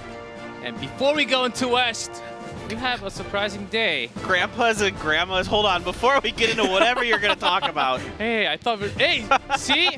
Yeah, we actually met them in the elevator. Oh, it's great to have the fans come down here. Dad has 5,600 trophies right now. Really? Yes. Oh, he's legit. He's good. Yeah, that's more than I have. Yeah, I actually asked him, like, oh, can I ask you how much trophy you have? He's like, 5,600. He was super proud of it, too. Yeah. Did he tell you what deck he plays? No. Didn't get to talk too much. Let's go bother him. Now I'm curious. All right, this should be a good one. Chaos Theory against Dragon X. Benzer, Trainer Dexter's, JTV, and Carolus. I mean, I expect JTV, Dexter's 2v2, Benzer 1v1. That's pretty much the normal for them, right? There's nothing else but the normal for the team. Yes. Nothing else for Chaos Theory. There's nothing else that I can find after what you have just said. Yes. That's all I got, because that's all we get. Yeah, and Carolus is coming off from King of the Hill from time to time. I think they will just is sticking to same roster and not really changing up. It can be easy for the opponent to study what you're trying to do, but I think it's a good plan for the entire season. I love the glasses here from True Fast, really trying to embrace the Korean style here. He's got those circle glasses, looking good with those. And then you've got the rest of the lineup, Alpha, July, Nuri, and Line. Who are we going to have in the 1v1 today? Who's going to do the 2v2? Anyone can come out. That's Absolutely. the scary thing. They are really strong. All of the players on this team are really individually Like, skilled. even the Dragon X on the left can come out on this 1v1. It just like falls off the picture there. Like, the baby dragon turns into like a wild dragon. What's going I don't know. on? I'm just having a really good day today. That's all right. It's been a really good day so far. That first match was so good. It was hype. Man, I am fired up. I'm fired up after Ooh, that did we one. just see True Fast walking towards the stage? Yes, we did. Oh my gosh, it's him and Alpha again on the 2v2. Oh ho, and Tornado allowed once again. Inferno Tower. Ooh, ban. Ooh. Haven't seen that for a long time. Ooh. And the Lava Hound ban on 2v2. Trainers Dexter, JTV, of course. True Fast Alpha. Set 2. Benzer, Royale. Line. What are you doing there? Line is back. It's because he's really good at Expo. He's really good at Expo. And I don't know. I think he's somebody who they feel like can probably go toe-to-toe with Benzer in those Mortar Expo matchups. Yes, and Mortar often, my opinion, has a better matchup when it's regular Mortar and regular traditional Expo with the Archer, Tesla, Ice Spirit. Then I think Mortar wins with the cycle. You can have much quicker cycle. Yeah. Depends on the placement and the log placement and all that. But you can just cycle faster, much more DPS putting out. So if that happens, Benzer is also the best one. So I think he's gonna win. But Line certainly knows what's ahead in his mind. Line, man, yeah, he's good. Yeah, pretty excited for that 1v1. But before, I mean, he beat Rhea, and we just saw Rhea, you know. yeah, it was pretty darn well. Yeah. All right. Well, these two guys are back. They're pretty darn good themselves as well when they've been paired. I mean, they were 1-1 in their 2v2 sets. They lost to Kicks, but everybody's losing to Kicks, so you know, don't feel too bad about that. And then they beat Detonation. They beat Pyrameki and Hane X Hane. Yeah, with the Lava Hound Inferno Town, I'm trying to read what deck they're going to bring. A lot more RG Giant Skeleton. I think, are we just back into the heavy 2v2s? All the fishermen. They are on a boat. All the fishermen. Out by Alaska. Yeah, I think there's got to be at least one fisherman both sides. Maybe even two fishermen having Golem going left and right. We've seen those GIFs. God. Those are hilarious. It's 2v2 between Dragon X and Chaos Theory. Beefy stuff. Might even see, I mean, we're probably going to see Gob Cage as well. Just because, you know, it's a decent answer. Yeah, exactly. Because if you don't have Inferno Tower, well, you know. Yeah, also had the weird Expo 2v2. Oh, that was amazing. Let's do that Thanos again. actually won. A heavy favor. Yeah, Giant Skeleton from Chaos and Mega Knight. Still early to tell, but let's see. They're going to deal with that Brawler. Okay. They're going to Tornado it. Tornado. And activate the King Tower. It's going to be the Graveyard here. And Princess Tower locked on to, and a freeze on top of that Tornado. Perfect. Oh. But the Skeleton's actually defending it pretty well. Yeah. Did that jump go into the tower too? It did. It did. That was pretty good there. They got quite a bit of damage out of that, did Dragon X. Now it is Chaos Theory's turn to try to answer here. You got a pretty healthy Baby Dragon. The RG is connecting to the tower. It's getting a couple shots in there. And they only limited it to 2 RG shots, though, so actually not that bad. Yeah, it was below all the air units. Couldn't really see the HP bar exactly. Got two shots from RG. I believe just 2 straight tornado damage. Not tornado. Poison damage onto the tower, right? Yeah, right. Tornado does 1,000 damage to the tower, guys. It does all kinds of damage.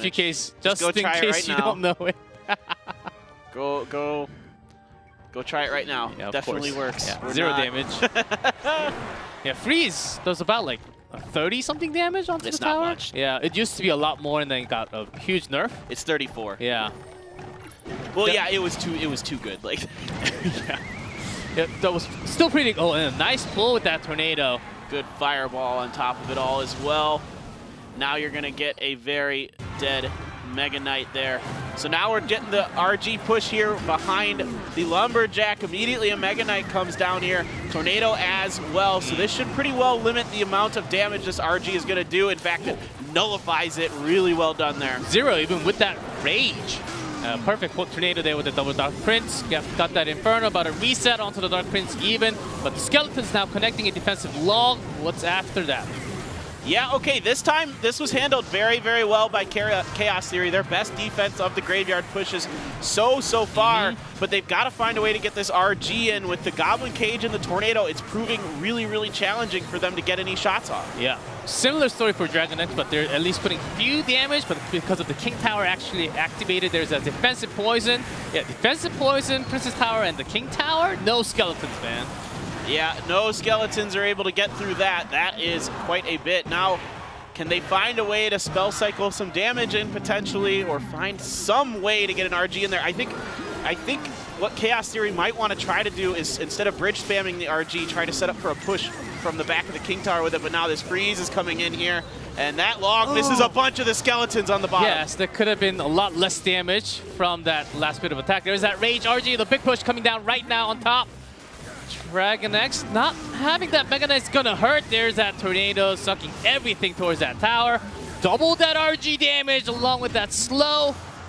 575. That was pretty well defended for everything that they were getting thrown at them by Dragon X. I thought that might actually be pretty dangerous. Oh, just in time with that Goblin Cage here. Snowball coming in as well. There's the freeze. Good log timing though. And I believe that's a poison. Yeah, and a few more damage from the Skeleton was going to be game, but I think that's blocked. Let's see, Poison, Fireball, it's down to a few spells right now. Some more damage gonna finish the game. 102 down to 35! Oh, and they just get it off in time. Alpha and True Fast at the last second. True Fast says, calm down, buddy, calm down. Oh yes, I think they were also left with 135 on top.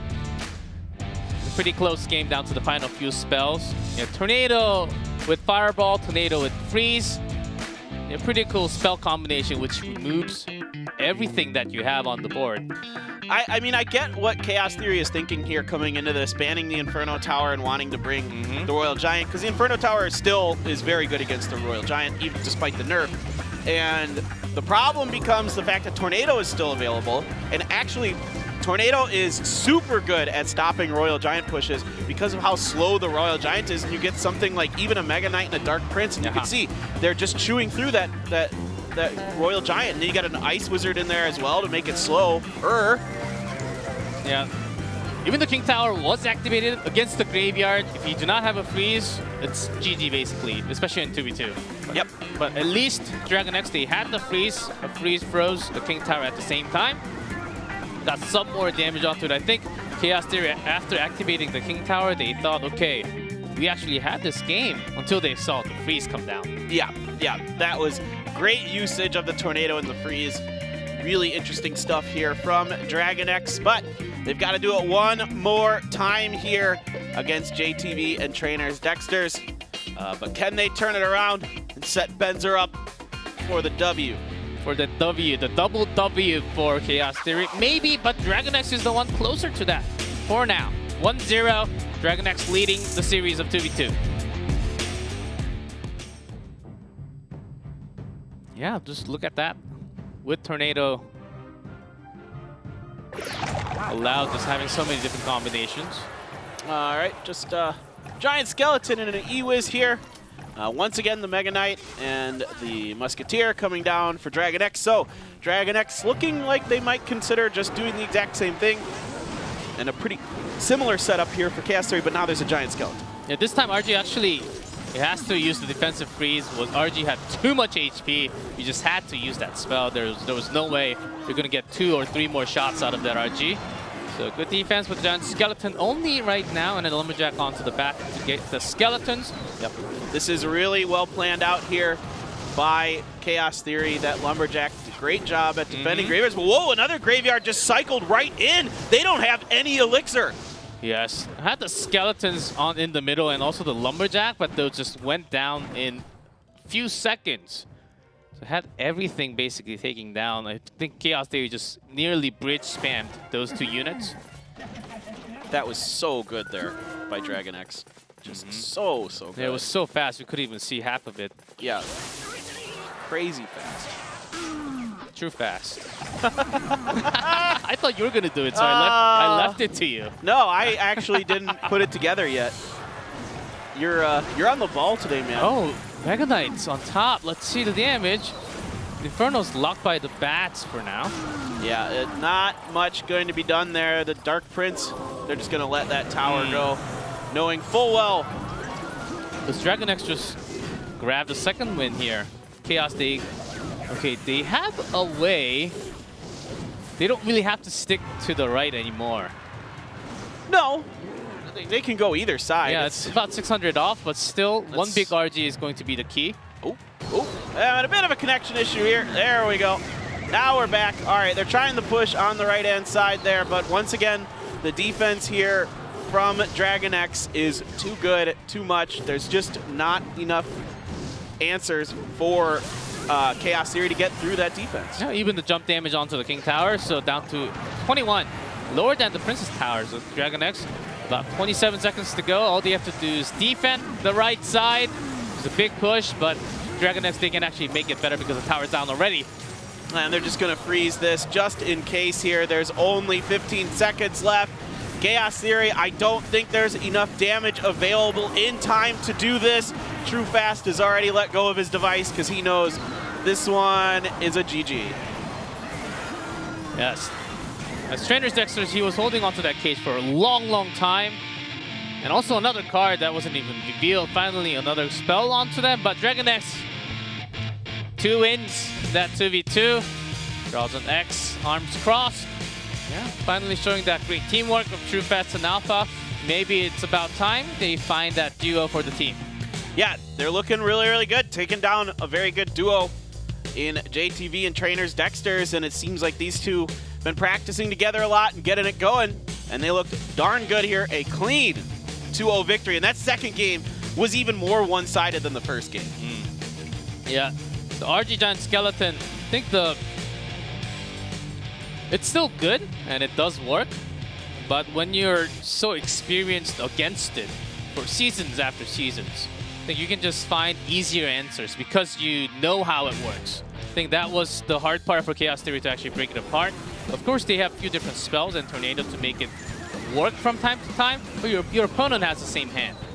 Yeah, it's just, there's just so much going on here for Dragon X that makes it really hard to get an RG to do anything. The Gob Cage and the Tornado, of course, and then you got the Ice Wizard that's going to slow up the Royal Giant, which is really brutal to him because he's walking slower and you're using a Tornado to drag him back, and he's shooting slower and all that. Then you got a Mega Knight to jump on top of all this. Tanky as heck, deals with a lot of the other units that you're trying to get in front of that Royal Giant to deal damage, to clear a path for him. And it's just too much. And the Dark Prince as well, just so much going on. Yeah, well put. I mean, I think you just covered everything there. because Alpha was really concentrated onto this match. Alpha was... Yeah, it was so like, cute when TrueFast like, yes. no, just relax. Yeah, he's just jumping up and down. A lot of excitement here today.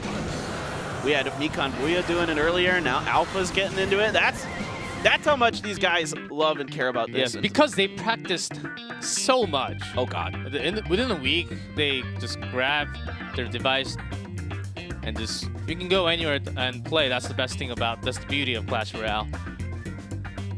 All right, here we go. It's Benzer time, people.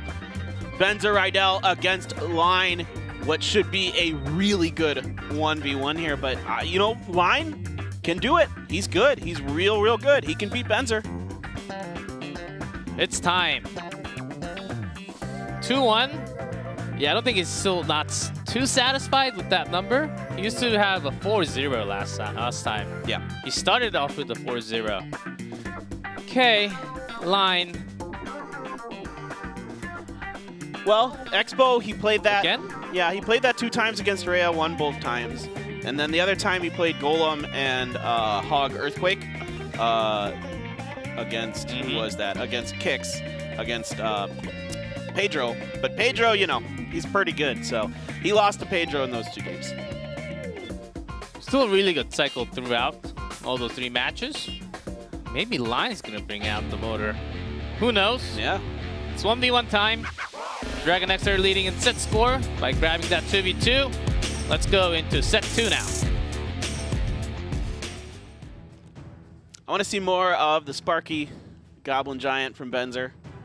He's really good at that deck. There's that miner first. Yep. Good skeletons, but zapping those skeletons away here so the miner can do a little extra damage. It's going to be a furnace here from Benzer, but he puts it in the back. Yeah, maybe a day of RG. I think he by just seeing that miner, I think he just wants to remove what's going to happen in the future. Right. So Rascals. So okay, now it really feels like it's Mortar. Yeah. I was just about to say you called it, man. Yeah, he saw those cards, and also the Rascal Boy got one hit onto the tower. I think that was also a reason. I love what Line's doing here. He's like, all right, Benzer, I'm gonna play your deck against you. Let's see how you got. Let's see what you got.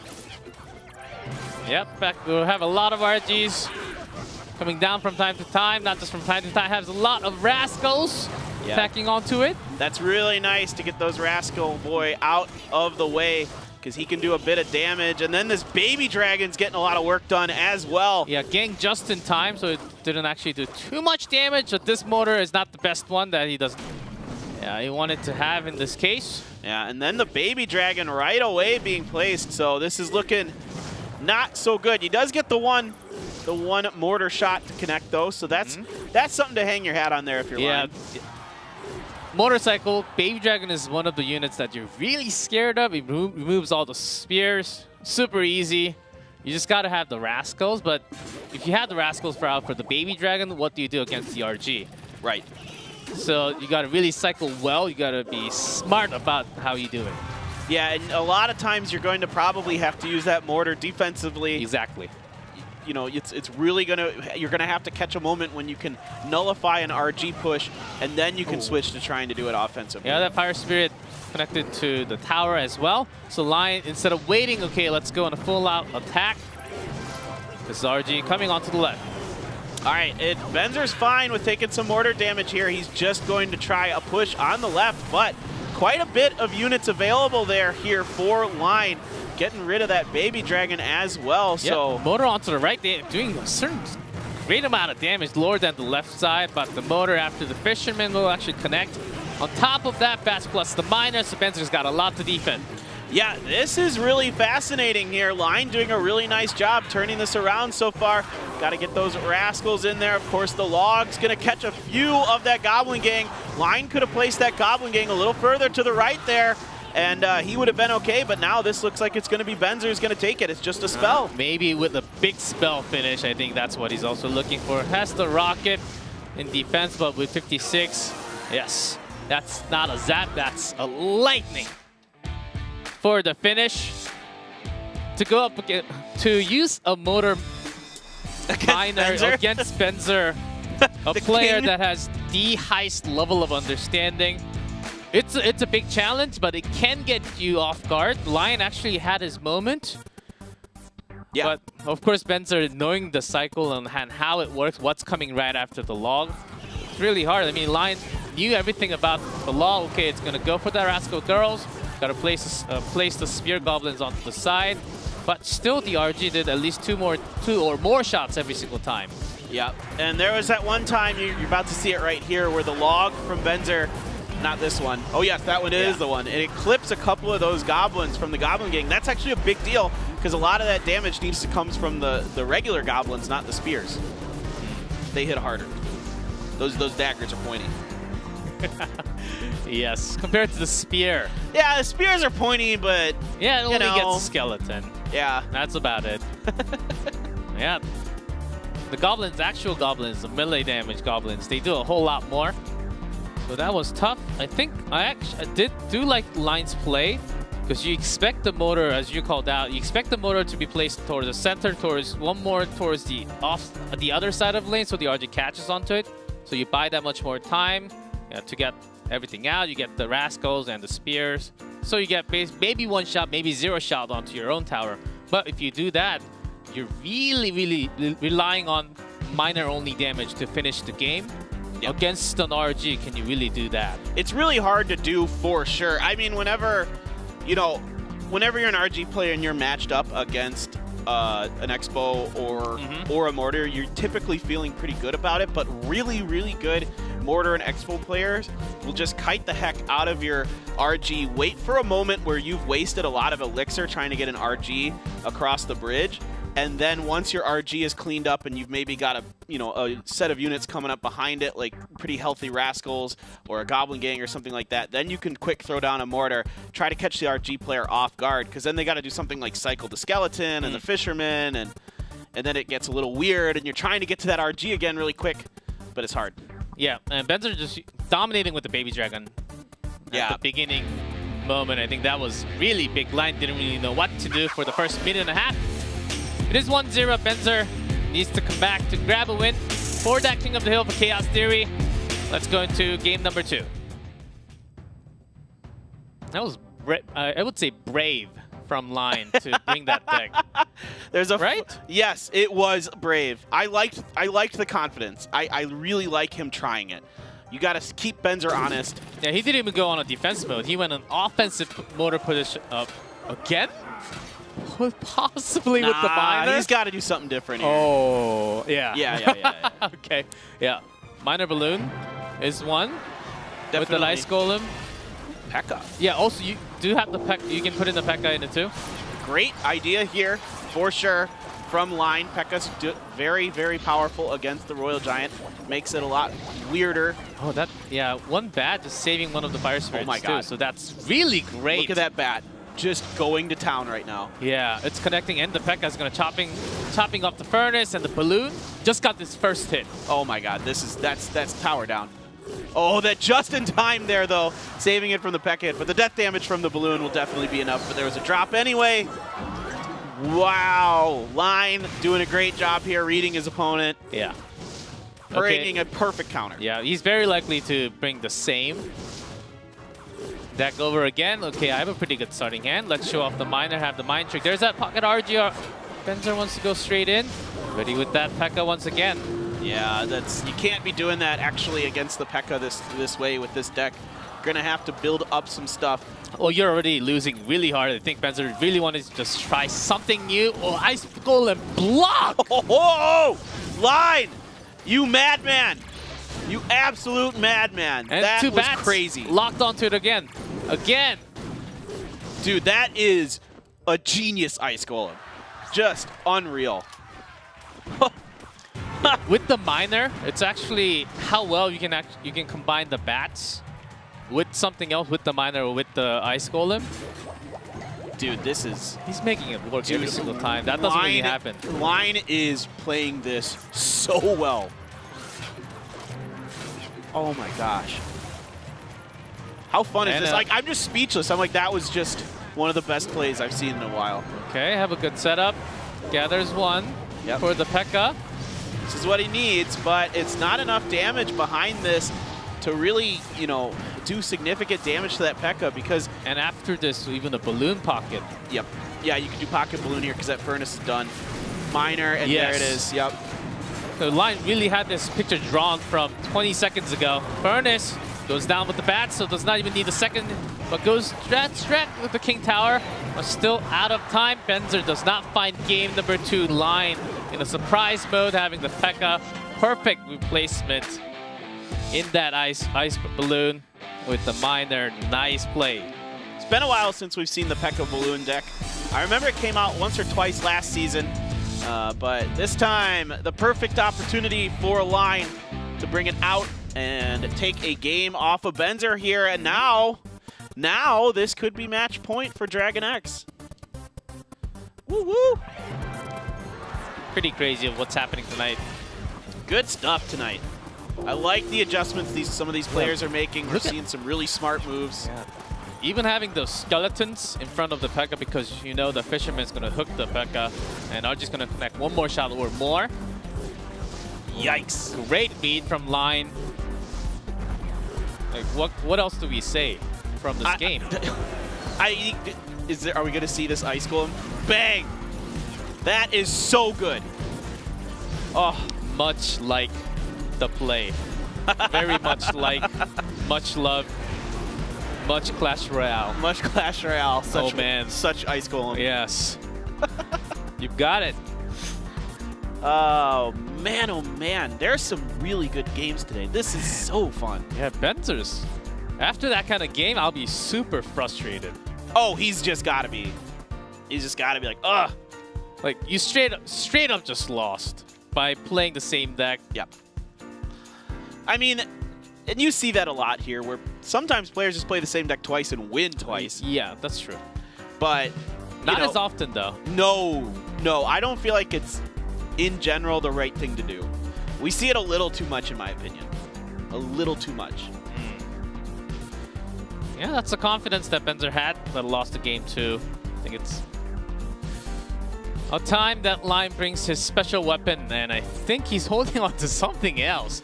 This can't be the only two. It could be Expo time here for Line. Might go into his most comfortable deck, at least so far. Yeah, this likely Benzer, if he does something else, Cycle is what we're going to see. That could be, yeah. It's either Cycle or Sparky Goblin Giant. Like, that's basically what. Yeah, it goes off 3-4 meta decks, usually towards the lighter ones, used to be, with a lot of hogs, but a lot of batter rams, and the Sparky does come out from time to time. From Benzer, game 3, potentially a match point game for Dragon X. That's scary. If Dragon X takes down Chaos Theory, dude, what's happening to Group A? That's gonna be wild. That's gonna be a big upset. Yeah. Oh well, okay. Just kicks on top, and then the big middle pack. And there it is. And there it is. L and the baby dragon here from Line. So Line with a little shim-shammery of his own here. Gonna take down that mortar pretty quickly. Yeah, but Line just used the logs, so not the best kind of situation. Had to use some more elixir right there. It's not the end of the world, though. There's that barbarian barrel here from Benzer. Keeping it old, keeping it traditional is how you would want it against the skeletons and the fire spirits. It's okay. Right. All right. And now you've got that baby dragon again. And the fisherman, of course, is going to pull that miner away from the princess tower. Yeah, that 5 elixir push. Yep. I think we'll just 2 shovels, that's it, before the fisherman hooked the miner. So we saw Benzer do very, very well with the RG against the mortar. Is that what Line is doing? Indeed it is. It's a cross matchup from game 1. Yep. Let's see what Benzer's got. Let's see how Benzer adapts to this. The log is ready this time. Line cycled through it. Yep, good Goblin Gang placement there. That's going to very quickly melt down that P.E.K.K.A. It still gets 2 shots, but it's all right. Actually, Mega Minion placed was really good until the fireball. Good fireball. Woo! Furnace, tower, Mega Minion, yes. That fireball was worth like 5.5 elixirs. Check, check, check. man. Okay. Yeah, sometimes the Barbarian actually gets stuck. Yes, I know. I was the a little. Princess Tower. Yeah. Yeah, Fisherman's kind of weird like that. There's a few oddities that go on with that. Defensive mortar, very nice, Benzer. Very, very nice here. That should buy you quite a bit of time here. Indeed, no shots come in from the RG. Yeah, Rascal Boy survives enough damage from the baby dragon. So it actually gets a lot of damage onto the dragon too. Not bad, suddenly switching sides to the left. This is the power play from Benzer. Yep, one belch though from that baby dragon on the bottom right here, but this miner pretty healthy, getting a fair amount of damage there for Benzer. Once again, we're gonna use that defensive miner and you can put it all the way over on the other half. The Goblin Gang as well. Gonna make short work. Once again, keeping that RG from getting any shots through, but now you got the Fisherman connecting. Double Fisherman. As with Furnace still on the line, coming down with that RG this time, Rascal. And it seems like he doesn't even want to use the log yet. Now it does come down. Nicely done here by Line.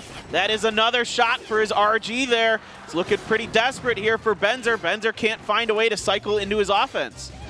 It's tough when there's a log onto the other side. Fire Spirit just taking out all the goblins in the ground. Just cycles through that lightning. He's that confident that he can just go right for the lightning, knowing that now he can just lightning or another RG shot. So I think that's like exactly an RG shot damage. Benzer is out of time, so he knows that he's just got to push big time. Line just cycled through another lightning, and that's a win for Dragon X. Line takes Benzer down tonight. Whoa! Line with the big victory here, and Dragon X looking really, really good right now. That is a huge win for them, a big upset. Yeah, did not bring Benzer down with the motor dig. Yeah, expected, but got the counter matchup for his own win, so that kind of makes up for his game number one. Yeah, Benzer not really, still showing his sportsmanship at the end. That was a close game, and I think the big regret or disappointment will be not switching the deck for game number 2. I think he was really heavily countered right there. Yeah, absolutely. Line read those last 2 games really, really well. Brought decks that are good counters to both of the decks that Benzer was running. Now, Benzer did a pretty good job there against the RG, held out for as long as he could, but Line did a really, really nice job with it. And having that Fisherman in there makes things so interesting. Yeah, with that 2v2 win, 2-0, Line really becoming, he's already an ace. He was a rookie before. I think he's really finding himself a spot, a really solid spot in the team as a 1v1 player. I think Dragon X can succeed in the future even more. So that was match 11 of Group A. We have one more match coming up very soon, as you just saw a few of those members. Talon versus Kicks coming right up. Stay tuned.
Welcome back to Clash Royale League Asia, live in Seoul, OGN Stadiums. 12th floor, you can come down and watch. Popcorn, fun stuff. Yeah. You can watch, you can see all the players right in front of you. Yeah, they come sit, they come watch as well, chat them up, get their autograph, whatever you want to do. Yeah, make them make a deck for you. And hey, if you can. Yeah, you know, I tell you what, Seoul is a great place. The OGN studio is quite nice. Yes, AC everywhere. AC everywhere. There's the Esports Hall of Fame here as well, so Yes. there's all kinds of cool stuff to see and do, but there's a much cooler thing to see and do right now. That's a game. It's Talon versus Kix. And for Talon, they gotta go through the Fire and Flames. Yep. And in an expert mode. I was hoping you were going to be making a Guitar Hero Because reference. They're against Kix, and Kix is basically unstoppable. They only went to one King of the Hill, boom. I believe it was 3-1. Because their 1v1 roster is impossible to break through yet. Maybe Talon is the one that can bring some major surprise, because Kix, they're standing on the first spot right now. Talon, they're the team of lots of creativity. Yeah, absolutely. If anybody can do it, if anybody can just make Kix swing and miss, it could be them. We'll see, though. This is a stacked lineup. IMJP, Pedro 15, Legend, Malentin, and Onion. What will be the lineup for them today? Yeah, I wonder how many more wins that Pedro is going to stack up. It's insane. 8 wins, right? In 1v1 games. He hasn't lost, right? For the 1v1 set, 6 games. 2-0, 2-0, 2-0. Hold on. And then 2 more games on King of the Hill is what I remember. Yeah, let's just look at this. Let's just look at this. Yeah, all right. games. Pedro, win. 6 wins all in the 1v1s. He's never even had to play a King of the yes, Hill. he was out for the 3rd player, and then Legend finished it before getting to him. Yeah, they didn't even need him, because IMJP won 2. And this team is so good. All right, the lineups. Ooh.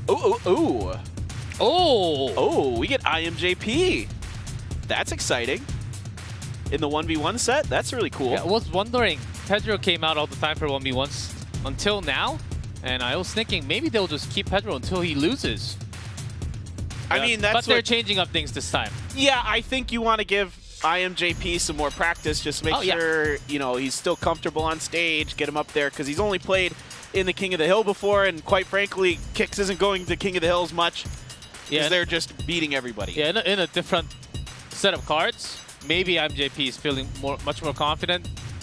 Pedro did win against Rad, but there was that one Graveyard, not a mirror matchup, but Graveyard versus Graveyard, where Pedro almost lost in overtime. Pulled a really nice 1 tornado in the middle and got the win.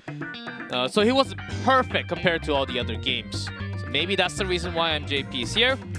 And also Totsi from Talon for 1v1. That's really exciting. That's going to be a big matchup out of the region players.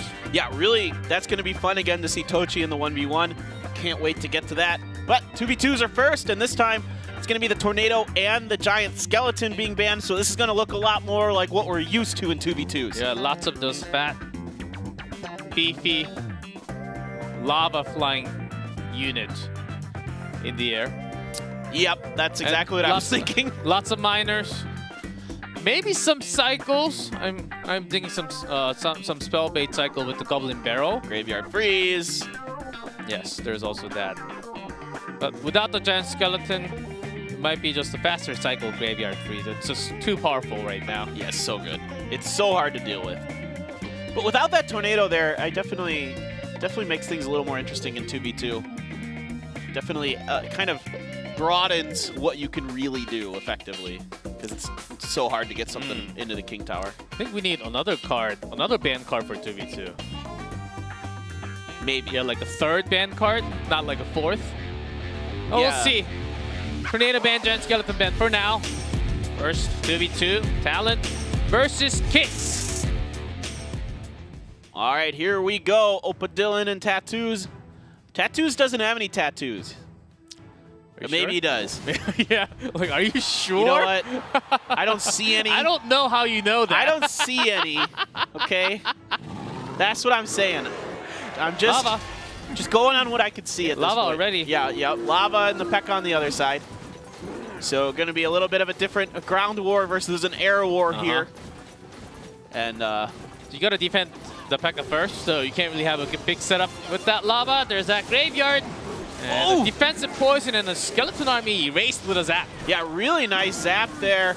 Gonna finish off, but a little bit of damage in the bottom left, and now you got that Musketeer chewing away at that lava up on the top right. Another Musketeer as well to clean up these pups. So a little bit slight advantage here for Kicks, but it was a pretty even exchange overall.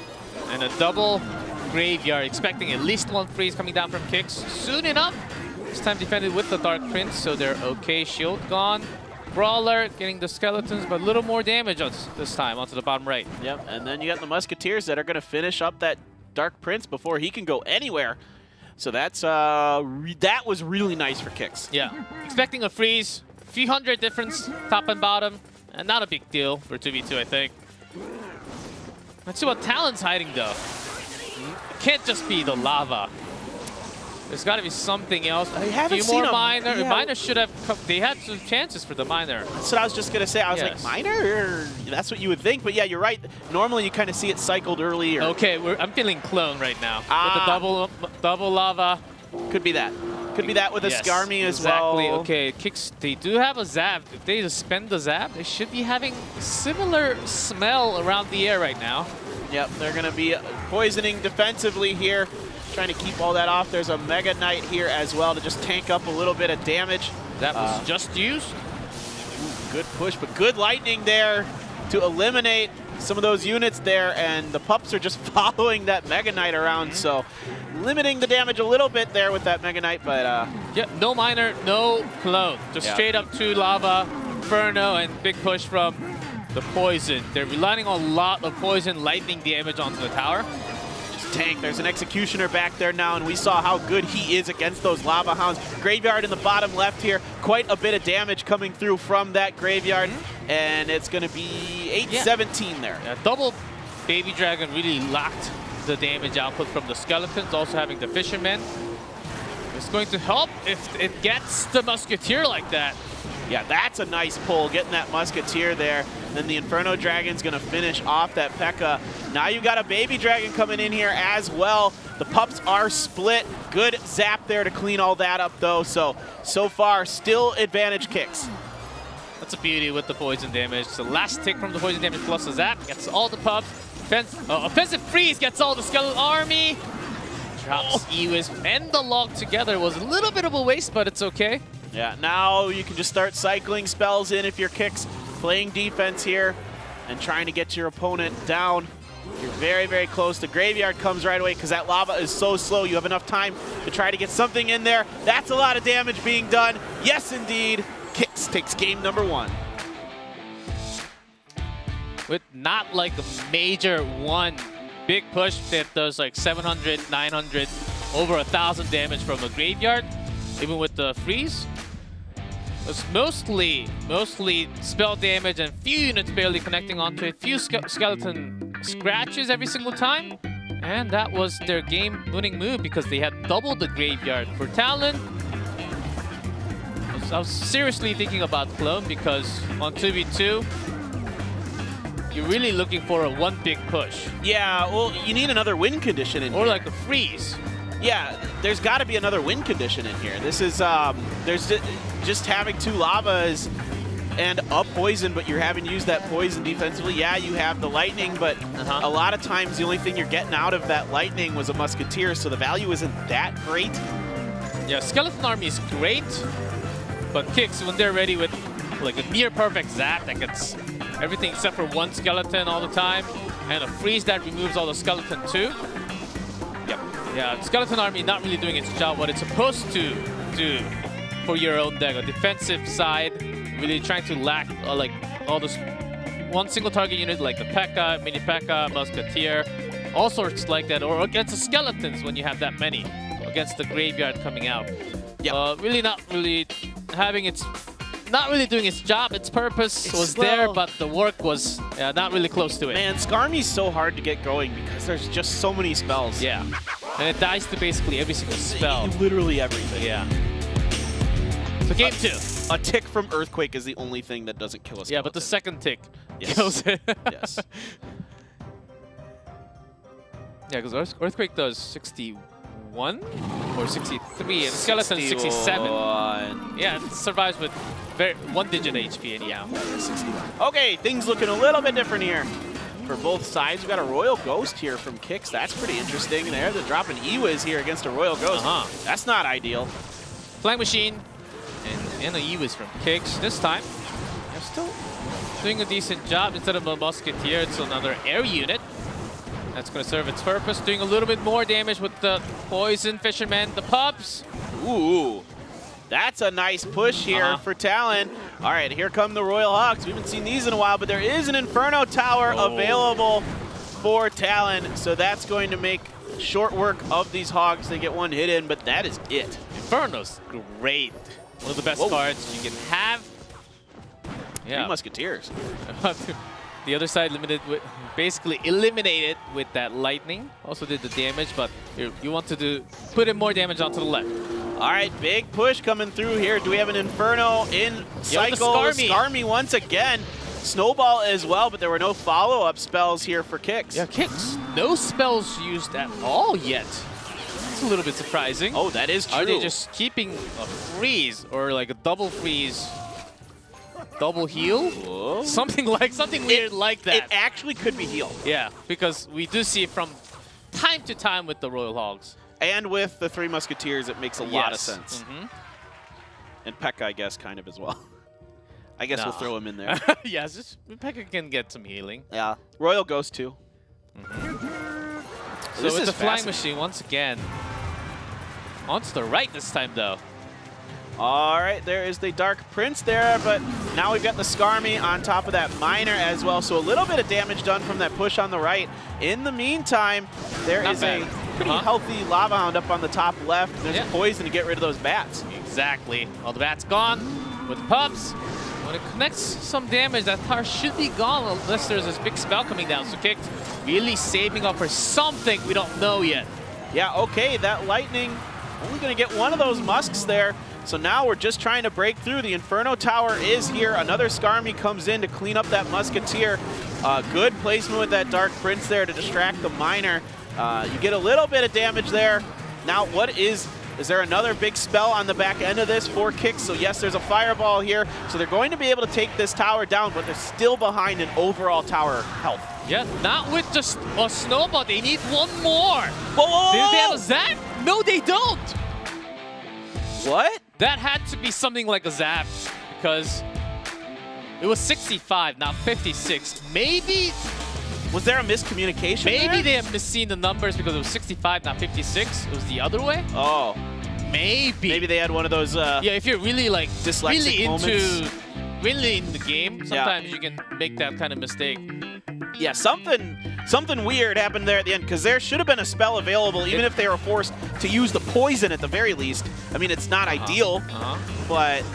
Yeah, even like another Fireball was not back in cycle, I think. But still, I think the final card somewhat had to be a spell there. Okay, but sometimes you do just have a game like that. Maybe like another heavy one, like a rocket or something. Yeah. If that was the case, then we know why it was not really played. Yeah, I don't know, because see, they have poison, but I guess they had just used it, so maybe it wasn't in cycle yet. Yeah, there's that poison. Had that Snowball and the Fireball together. Yeah, there's the Fireball. Well, there should have been plenty of time. Yeah, at the end, only having 2 elixirs, so if it was Zap, I think it was... Okay. Well, hard to say. Yeah, hard to say. It could have been coming down at the exact right moment, or maybe it was just a heavier spell. Well, the bad news for them, Kix, regardless, was there's a huge push up on their top right Princess Tower anyway. Yes, right after. So regardless, that was probably going to be Talon's game. And Talon had the major lead. This time the pups actually worked so much better with their own poison, limiting a lot of bats, a A lot of elixirs with that poison spell. Let's see what comes down in game 3. No tornado, no giant skeleton. So will Talon just stick with the Lava Hound? Indeed they do. And we will see exactly how this one shapes up. Kicks, what changes are they going to bring here to this final game of the 2v2 set? We're going back to the graveyard. I like this. I really like this from Kicks. Defensive poison already. Dark Prince hooked by the Fisherman. The skeleton barely doing its job at all. And just gets the King Tower activated. Might not have wanted that. Maybe the Musketeer instead. Yeah, I think that probably was what they meant to do. I think that's a bit of a misspell there. We've got the Skarmy once again. It's just zapped right away. A lot of skeletons were alive there just in time with that E-Wiz, and now a few more skeletons spawning on the far corner there. And now the Baby Dragon's locked on as well. And you're getting a freeze here. They're that confident in this. E-Wiz gone. Megamine is still really healthy. Ooh, those... I don't know what exactly they throw, but it hurts. The Mega Minion? Yeah. It hits with its hand. It's like a slap. It's like bang. It's like, what do the 5 fingers say to the face, G-Clef? Slap. Maybe it's a foot.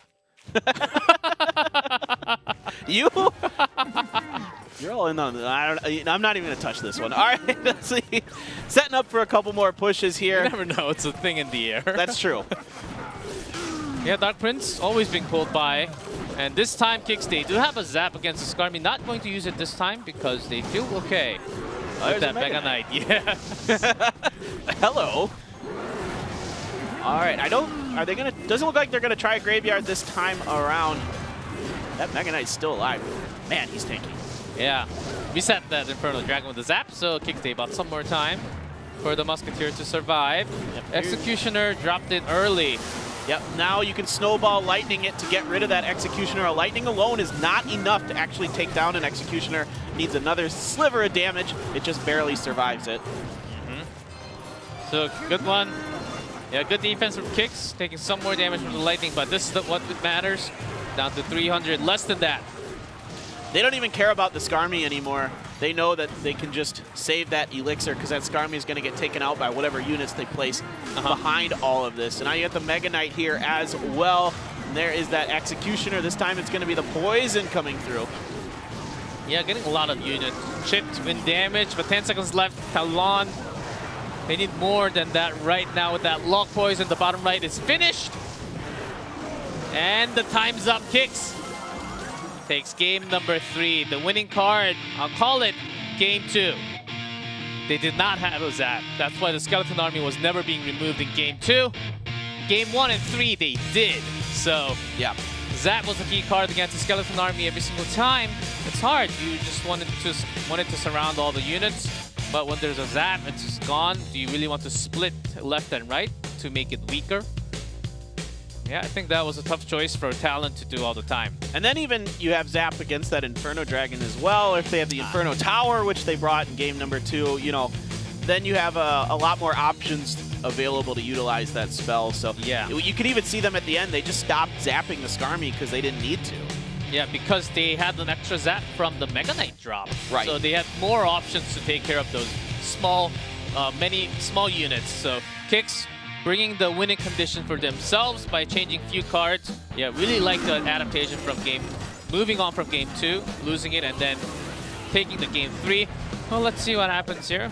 Going back to the highlight of game 1. Yeah, Kicks just having a good time with their graveyard. Talon, double lava didn't really find its shop. It's just 3 times in a row is just a bit much. 2 is okay, but then you got to find some other way. You got to change things up because Kicks is going to adapt and bring stuff like Executioners, various other stuff to deal with your lavas. Yeah, we don't get to see clone as much, although we did get to see the Giant Skeleton RG clone a few days ago. Yeah, because clone lava is actually very common, I would say, in less than 10% used, but even used in 1v1. From time to time, yeah, from time to time in China, not just in the previous season, early stages of this season too. I panic when I run against that on ladder. Hate Yeah, the lava. sometimes you think you have enough defense, enough elixirs, but when that clone hits, oh no. All right, moving over. It's Tochi time. Tochi's got to find a way to do this against an extremely difficult opponent in IMJP. He needs to flip the table. Flip the table, go full rage mode. He flip and punch, destroy in 2 pieces. Oh yeah, I'd like that. Just some Bruce Lee stuff there. Yes. And he's known as a really well-known player. Also, but against IMJP, did Totsi actually expect this matchup? Or because you would actually think, okay, it's going to be very likely Pedro again, not JP. Yeah, he probably prepared for Pedro, potentially. But yeah, it's JP here. JP's played Mortar, P.E.K.K.A. Battle Ram, and P.E.K.K.A. Ram Rider. So really favors that P.E.K.K.A. stuff. Tochi, when we saw him, we just saw 2 games from him, was an RG deck and the P.E.K.K.A. Battle Ram as well. So could be a lot of beefy units out here. Didn't seem like either of them was, except for the Mortar deck from IMJP, really kind of delving into the cycle stuff. So what's it going to be this time around? This is really exciting. A really interesting new matchup here. Let's see, are we just going to cycle through all those P.E.K.K.A. Mega Knight? We haven't really seen too many Magic archers tonight, though. Let's see, 1v1 between Totsi and IMJP. Kicks leading the series with 1-0 from 2v2. You know, it's interesting. We had that one day where that patch happened right before we started the broadcast on Thursday, and everybody was playing Executioner in 1v1. Since then, basically gone. Yeah, only in 2v2. And there's also still, a few decks being played along with it, with the Tornado even in Expo decks from time to time. There we go. Ha! Yeah, speak of the devil. There's that Executioner.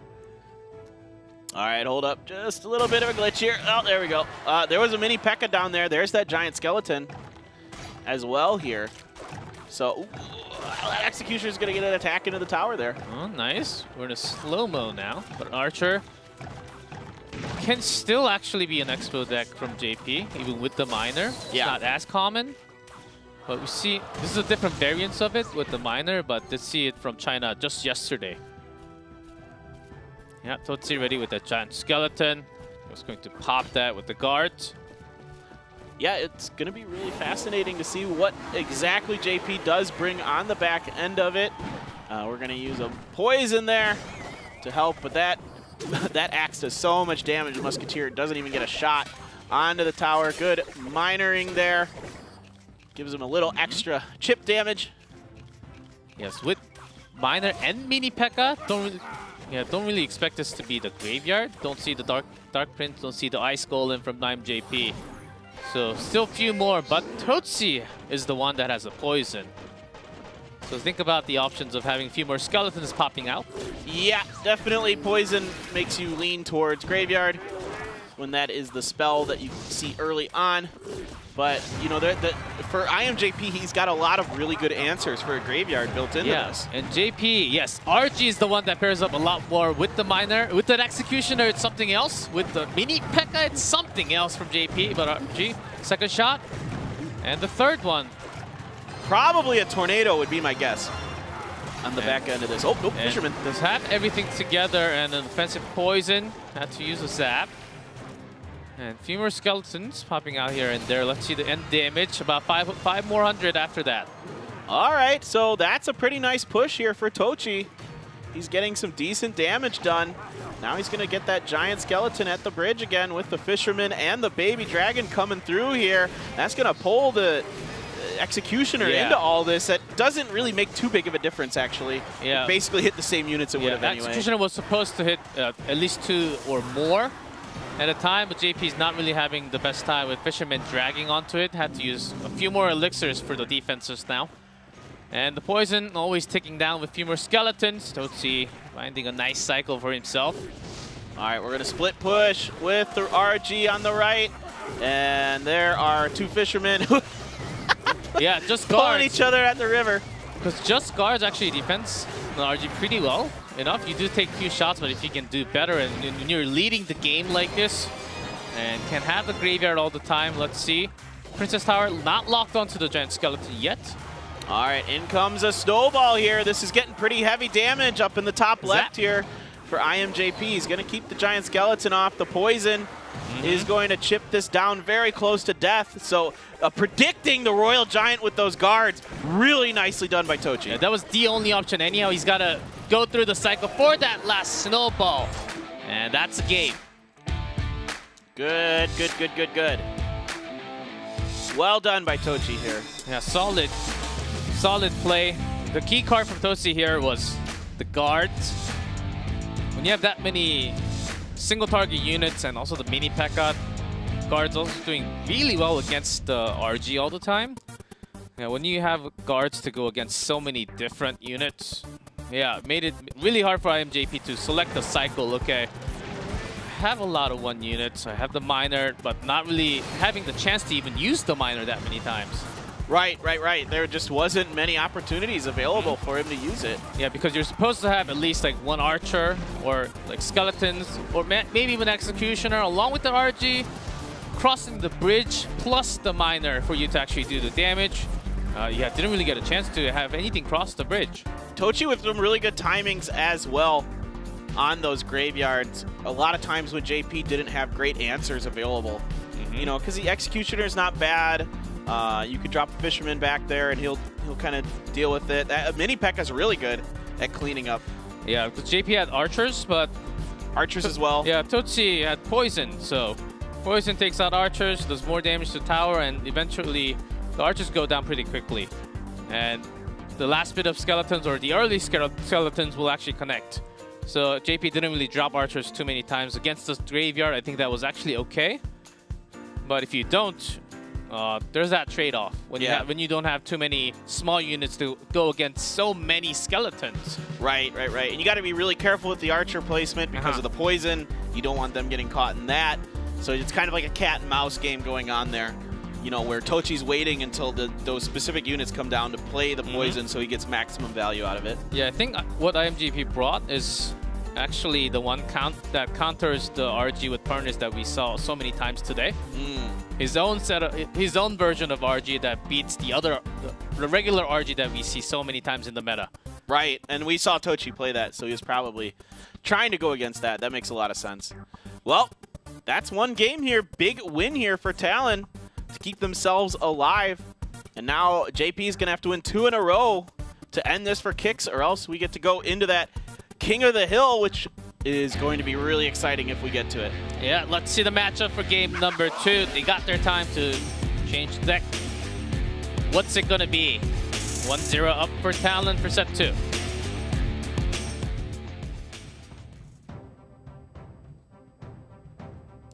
All right, JP on the top in the red, Tochi in the blue on the bottom. And they're both going to wait this one out a little bit. So we'll see. We're going to leak some elixir for a little while. Okay, another miner this time from JP. And Tochi gets the Dark Prince down there. Yeah, in time to have a perfect defense. And a cage to respond. Are we back into the balloons for JP? A little early to tell just with the miner and cage. Yeah, definitely could be though. Ewiz and a Dark Prince here from Tochi. Ooh. It's Sparky time, and it's going to be a lava here from JP. Will there be a balloon on the back end of that? Probably not. You don't usually see that with miner. Yes. It's either the balloon or the miner. Right. It can be a mix, but already Goblin Giant on the tower. Oh boy. Compared to the lava, what's it doing? Okay, guards down just in time, but I don't think there's enough. Nope. Down goes the tower here from JP.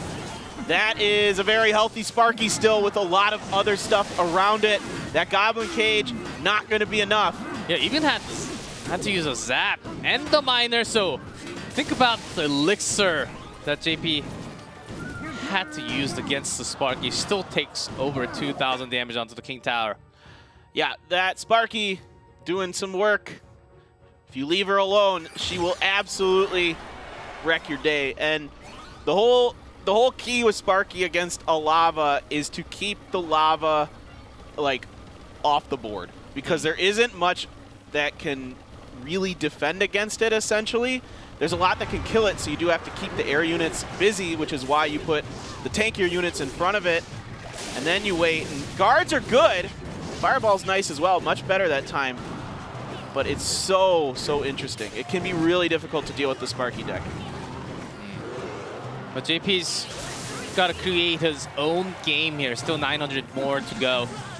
For the bottom left, only Ewiz and Tosi just saying, okay, you can get that tower. I'm going to spend all my elixirs for the next crown already. Yeah, he's pushing over there on the left, just not even going to use the Sparky this time.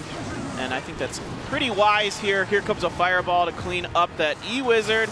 And now, okay, now it is within Fireball range for JP, so he's still very much in this.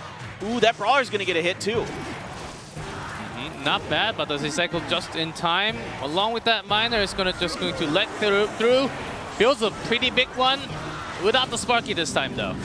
Yeah, no Sparky this time. Just going to push right on through. Going to pull that Brawler out of the way. Oh, this is bad. Oh, so many units pumping on top. As Tosi was buying so much time, not really using too many elixirs to defend, but going in full offense mode. Kicks. Drops set 2, and they have their second King of the Hill. Talon comes back. Maybe it's time. Maybe. Man, they're the one to bring Kicks down. How fitting would that be for Talon? Great job here by Tochi. Really well played all across the board. That Goblin Giant Sparky deck. One of my favorites to watch, of course. And first game with that Giant Skeleton Graveyard deck. Really had a good read on JP here. Yeah, what we see from, not just from time to time, weird that, maybe not only in Asia, but in our league, Lava Miner not really having the best win rate. It's way too slow, and oftentimes you see the faster attack from the opponent, and you lose because how slow you are, and Lava does not do too much without the units following behind it. Yeah, it just is, it's a little slow paced, and like, because the whole thing, the reason like Clone Lava and like Lava Loon are, you know, I'd say a little more successful typically is because of that burst potential that they have that gets you that tower, even if you let your opponent, which oftentimes has to happen with Lava, kind of go underneath you or go to the side of you. Yeah, that's it. Yeah, and that's without a ban card, even with a tornado sometimes. Even sometimes with a tornado, sometimes without the tornado, still Lava Hound not really finding too much success in 1v1 in our region. In China, it's actually having a decent win rate, played about as much from the P.E.K.K.A. Battleram, P.E.K.K.A. Ramradder deck. So really having different meta between the two regions right now. Yep. All right, here is your lineup for the King of the Hill. It's going to be Yugi Art, Tattoos, Tochi Lovich for Talon, and then Onion, Pedro, and IMJP for Kicks. Woof.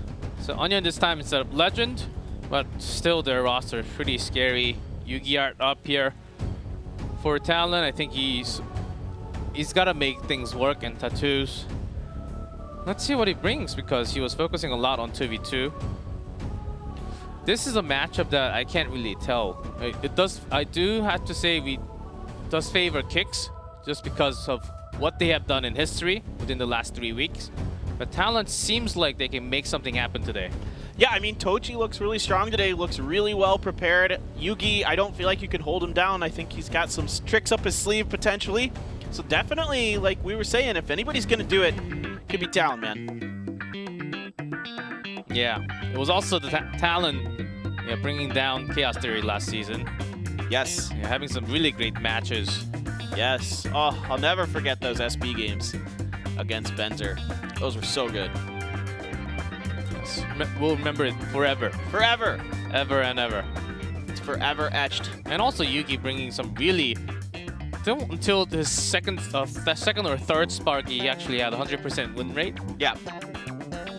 And he brings some really crazy decks. Some clone decks that are pretty unique and some other things like that, so...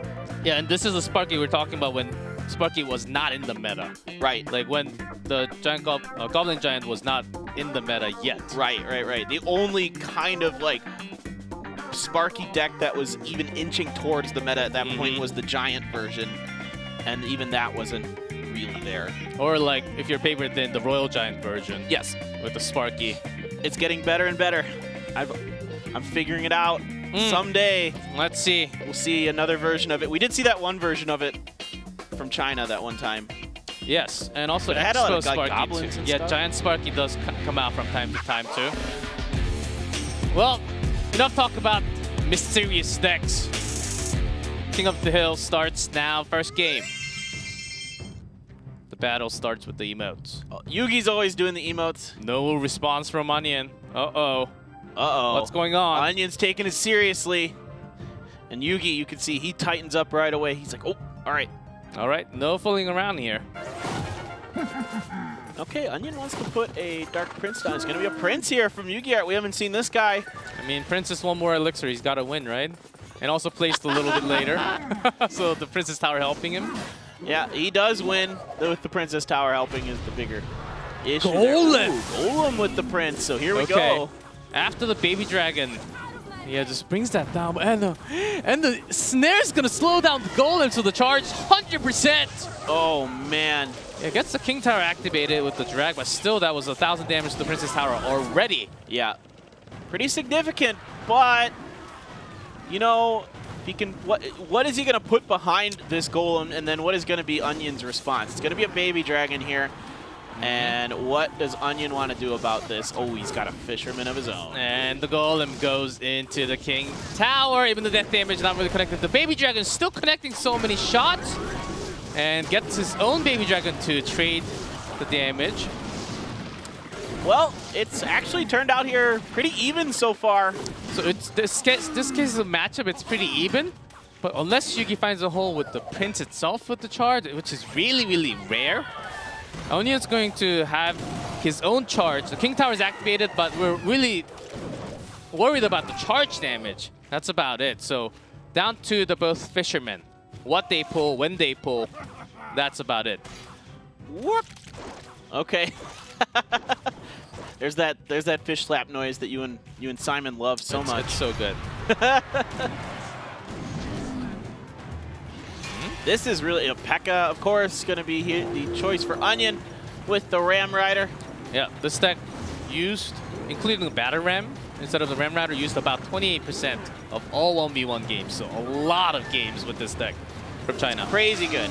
It's crazy, crazy good. All right, we're going to pull that Dark Prince over. The Lightning comes down here, cleans up a lot of what Yu-Gi-Oh! Had, but the Golemites are up there. They're going to get some decent damage, but not too much.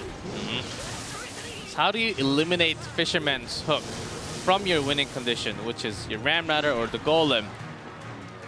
Or do you connect some more damage with the Baby Dragons? I think you're really looking for some tiny, tiny window here. Yeah, Baby Dragons and Lightning potentially is going to be your win condition if it kind of stays at a stalemate like this. Okay, 5 seconds. Going into sudden death, and the Prince goes in front. Oh, can't have that happen. And then P.E.K.K.A gets pulled in by this Fisherman. Oh, no. Not what you're looking for. No. Now the P.E.K.K.A hits onto the tower. Now the Ram Rider's coming down as well. There just isn't much left here for Yugi. The Lightning is here, so it's going to be one more Lightning spell. Or two for snowballs. Onion. Or two snowballs. Or one charge, or one P.E.K.K.A hit. Or just about anything. Yes, so it's a big difference here, as that's exactly why Fisherman's so hard. Let's see, Yu-Gi Art does have some time, but it's going to be really tough. Even the King Tower activated. Onto the other side. There it is. Just going to be an E-Wiz that finishes us off. And Yu-Gi Art falls to Onion. Onion playing that P.E.K.K.A Ram Rider deck. Really well done. I believe we're going to see less and less of Golems and Hog Riders. Unless Fisherman, something happens to him. Like his range getting reduced. I can see that happening very soon. It's just my personal opinion. It's way too strong.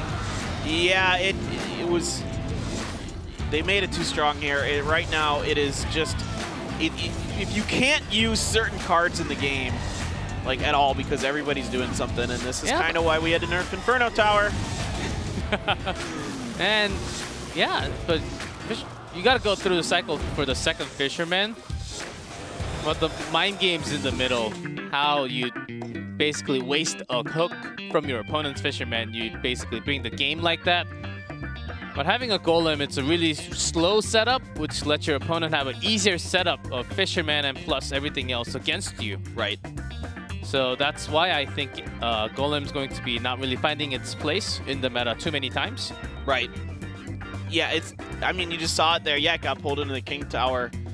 And then it's, you know, it does a little extra damage to it, but it doesn't matter. I mean, it's so much wasted elixir. Yeah, just too bad, Simon.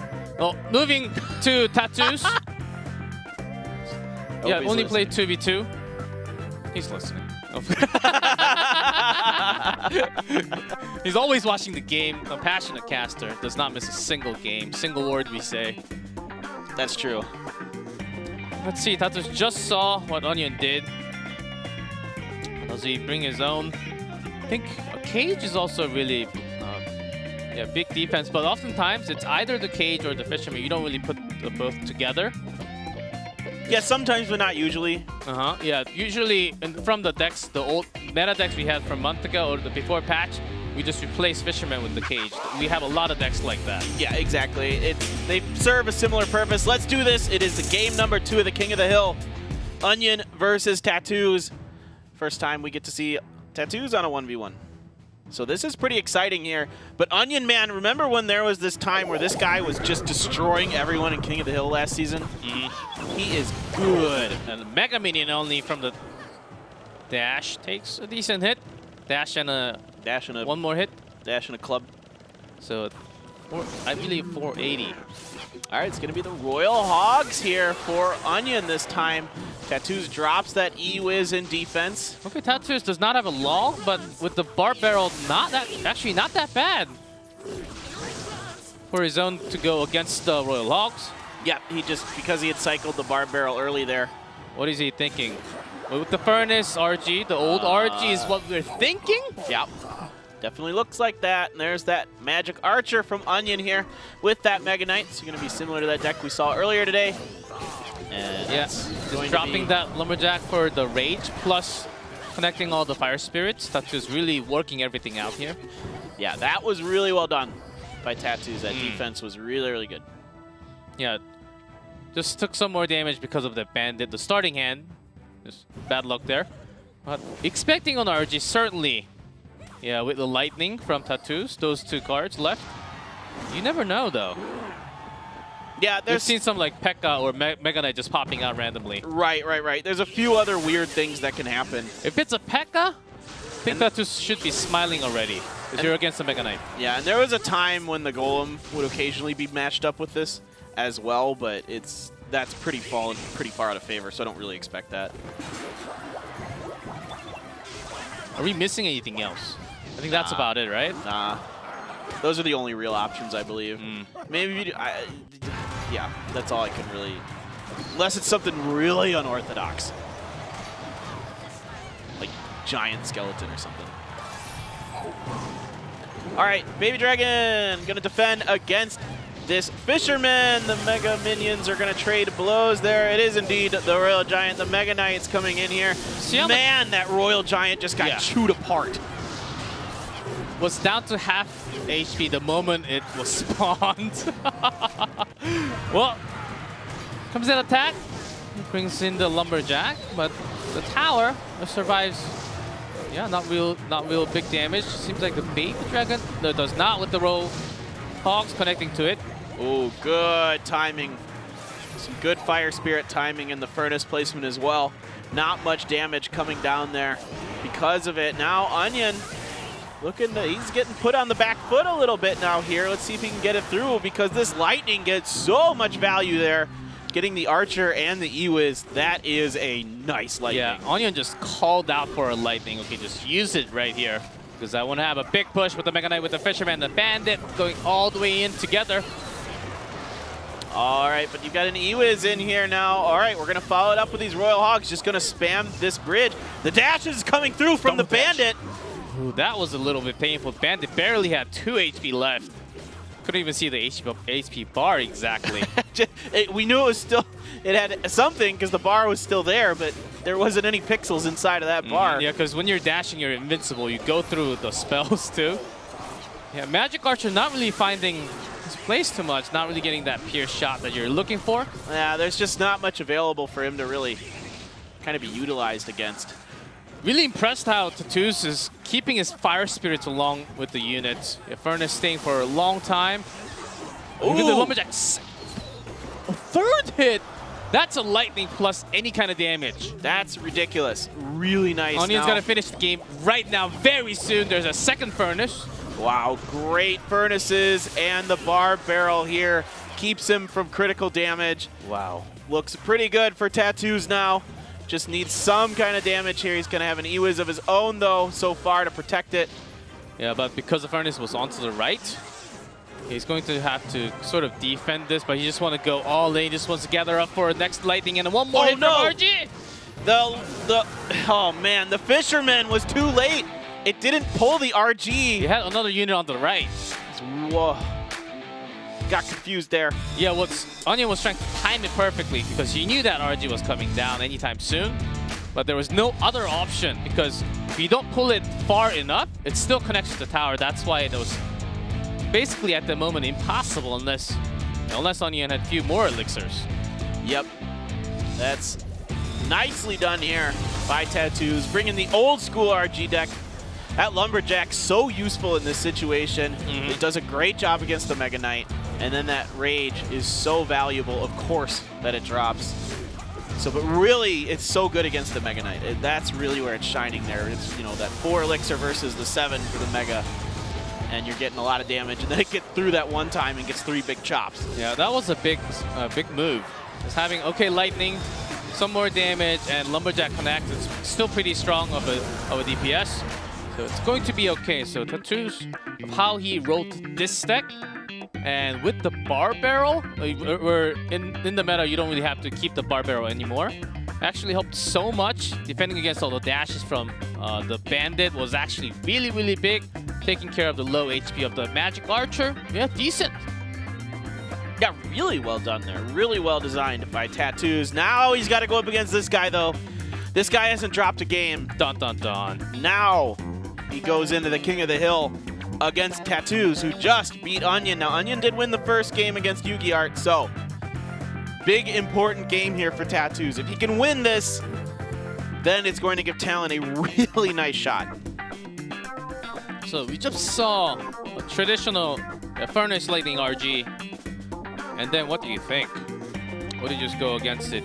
I think 1, bring Tornado. Yep.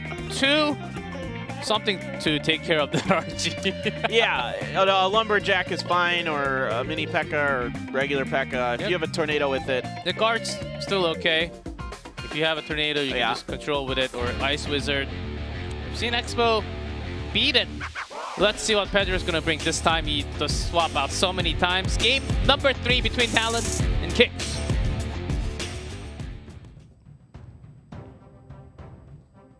I'm feeling it. I think something's going to happen tonight. I mean, I hope so. I'm hoping so. All right, Tattoos. It's going to be a minor here for Pedro. Tattoos drops the baby dragon. And that'll be that. Just a Mega Minion here for Pedro. And Lava from Tattoos this time, and a Lava as well for Pedro. So we're going back to that Lava Minor. And a good setup for Pedro because he's keeping the Mega Minion alive here. Yep, he's got the baby dragon behind it as well. There's the Mega Minion for Tattoos, but it took some splash damage early on there. Yeah, good catch. Guards. I think we're seeing what we're seeing here. Mirror.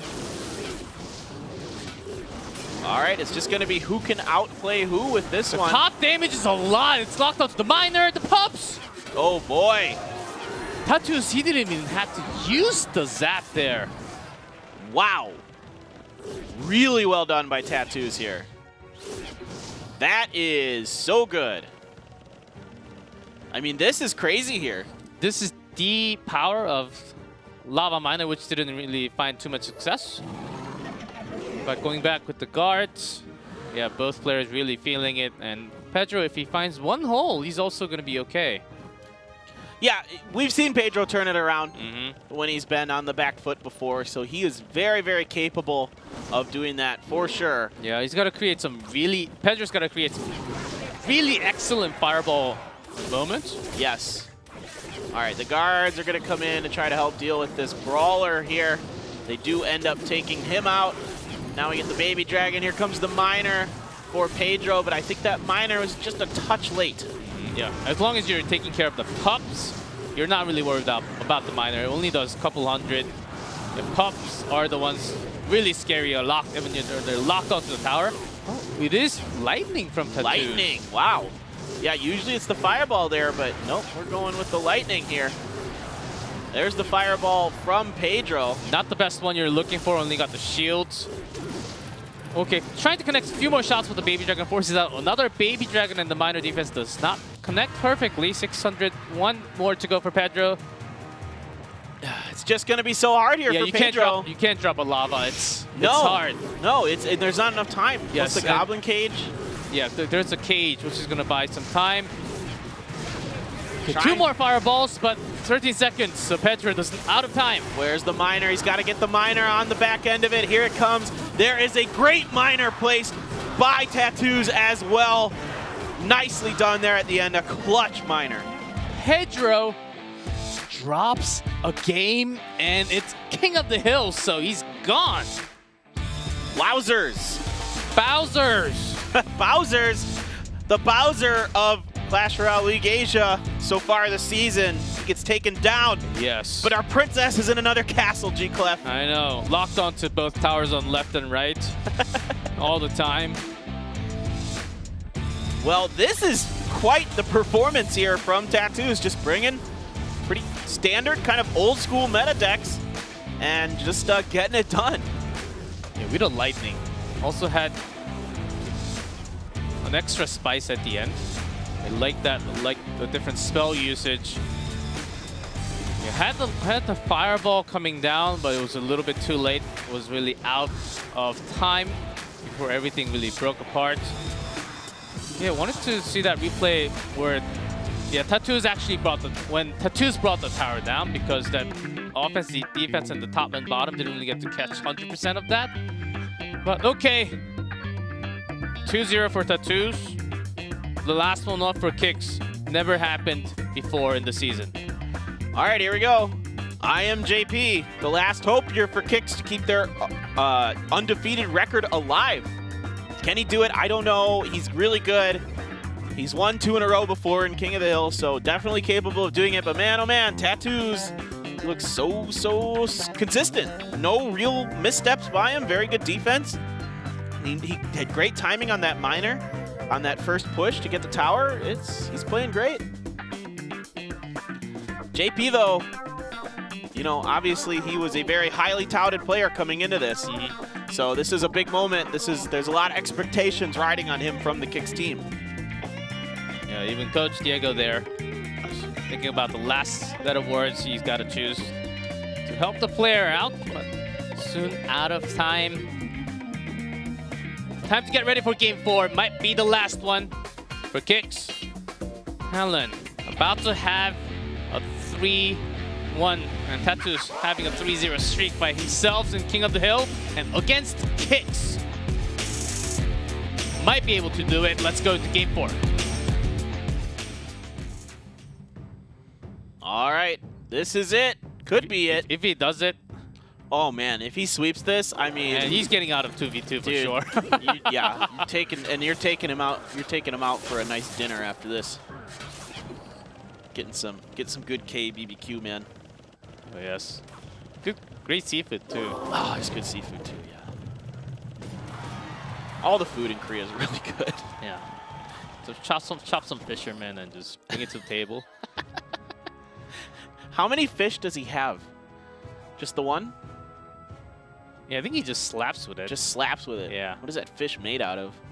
Fish. Well, cells. But it can you I can't imagine. I've never tried to slap someone with a fish, but if I did, next week's gonna be the week.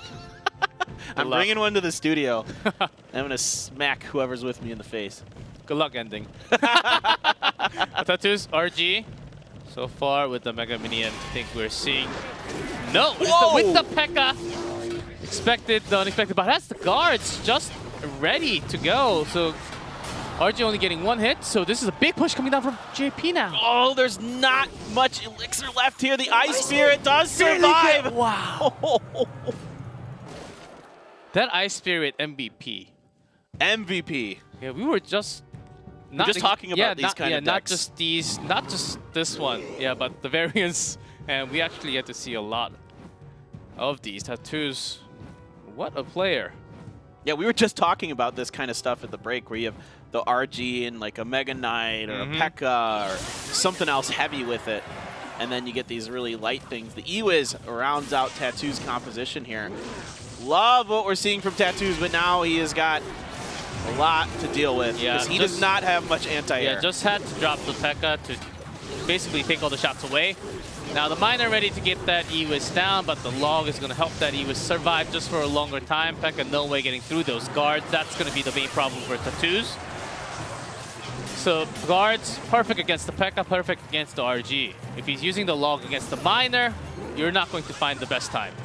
Definitely not. All right, the E-Wiz does get a few zaps onto the Princess Tower there, but now we've got another Lava Hound push coming here. The Brawlers coming down. Skeletons are going to fight this Miner in the back of all this, but they didn't do enough because that Miner is still pounding away on that tower. And a few pups already connected to it, so trying to have the zap, and that's going to be tower down. 8 seconds to go, JP. He's got this game. Tattoos brought something unique that we don't really see too many times, but hardest counter of all times against himself has to go against JP. A solid, easy game with just a deck choice. And if you just have to guard, the perfect card, guards. That's a really nicely read there by Kicks. Normally, I don't recommend that one player plays the same deck 2 games in a row, but it's 2 different players. So that's where it gets a little different. And it's really, I mean, Tattoos clearly thought something very different was coming from JP and brought the P.E.K.K.A. along with the Royal Giant, expecting it. And instead, it's the Lava once again, and there's just not enough air defense. All you have is the E-Wiz and the Mega Minion and kind of the Ice Spirit in your spells, and that's just not enough. Yeah, when you're stuck to the ground, let's see the anti-air from Tattoos. Mega Minion, 1 target. Ice Spirit, okay, let's say that buys you some time. E-Wiz. And you're really relying on Fireball, but when you have a Lava Hound against you, you don't want to be fireballing the pups. That's not a great elixir exchange there. Yeah, but even if you have to, you just sometimes have to. But Lava is not the only one that you can't really worry about. There's something else, like the Miner plus on top of that. So, down to the final game. Well, can Tochi beat IMJP 3 times in one day? That's the real question. I don't know, man. That's a tough task. That's a really tough task, but he played very, very well. So for tonight, I think we're really supposed to worry about 2 biggest things. The RJ cycles, Lava Miner is what's very likely to be coming out from Kicks. Not really seeing that Magic Archer P.E.K.K.A. too many times. So what's Tootsie thinking right now? Do I just go back to like quicker cycle here? I think I can find some cycle. We've had some success from the earlier matches with just the blue Miner. Yeah, you can try Gob Giant Sparky again. It worked out pretty well for you. I really don't think IMJP is going to play Lava Hound again. Last game, you just surprise bring Expo? The traditional one or the new one with the Hunter Fisherman?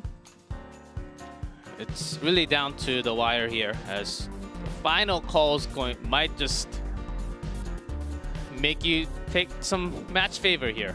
Yeah, Talon taking their time out, really wanting to think this one through. Yes. This is obviously huge for them right now. They have 0 wins. 0 wins. Yes. And it all rides on this game. Yeah, this can be their 1 win, but you're taking down a team that's in first place with no losses. That's a huge confidence booster going forward. We still have so many more weeks of this league. no matter what, Talon's got to be very happy with their performance today. They have put on their best showing so far this season. Has been today. They're really, really giving it to Kicks. They're really putting up a great fight. So you can see a lot of the Kicks guys have their heads.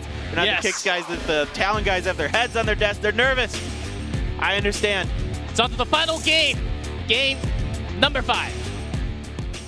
Winner takes the match, and the Sunday night. All right, here we go. This is what more could you ask for here, G-Clef? Just no mistakes. The best way to end things.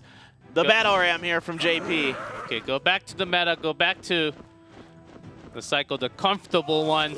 You see so many different times. Okay. There's a fisherman. That's one thing to check for JP. All right. And feels pretty comfortable that we have a pretty good idea of what JP is going to do at this point. The real question is what has Tochi got for us behind all of this? It's a lot of different pieces you could put in this puzzle, and okay, well, it's not much damage. Yeah, you don't really want to have Musketeer drawn into, so you can't. If that happens, you can't really have a better setup. Right. Magic Archer's been pretty popular in the Battle Ram decks as of late. Finding a place in there, and it's going to be the giant skeleton here from Tochi. And on the left, guards are just a little too late. And even a zap for the Barbarian to get extra swing. Yep, nicely done there by JP. But now he's got a problem. Good.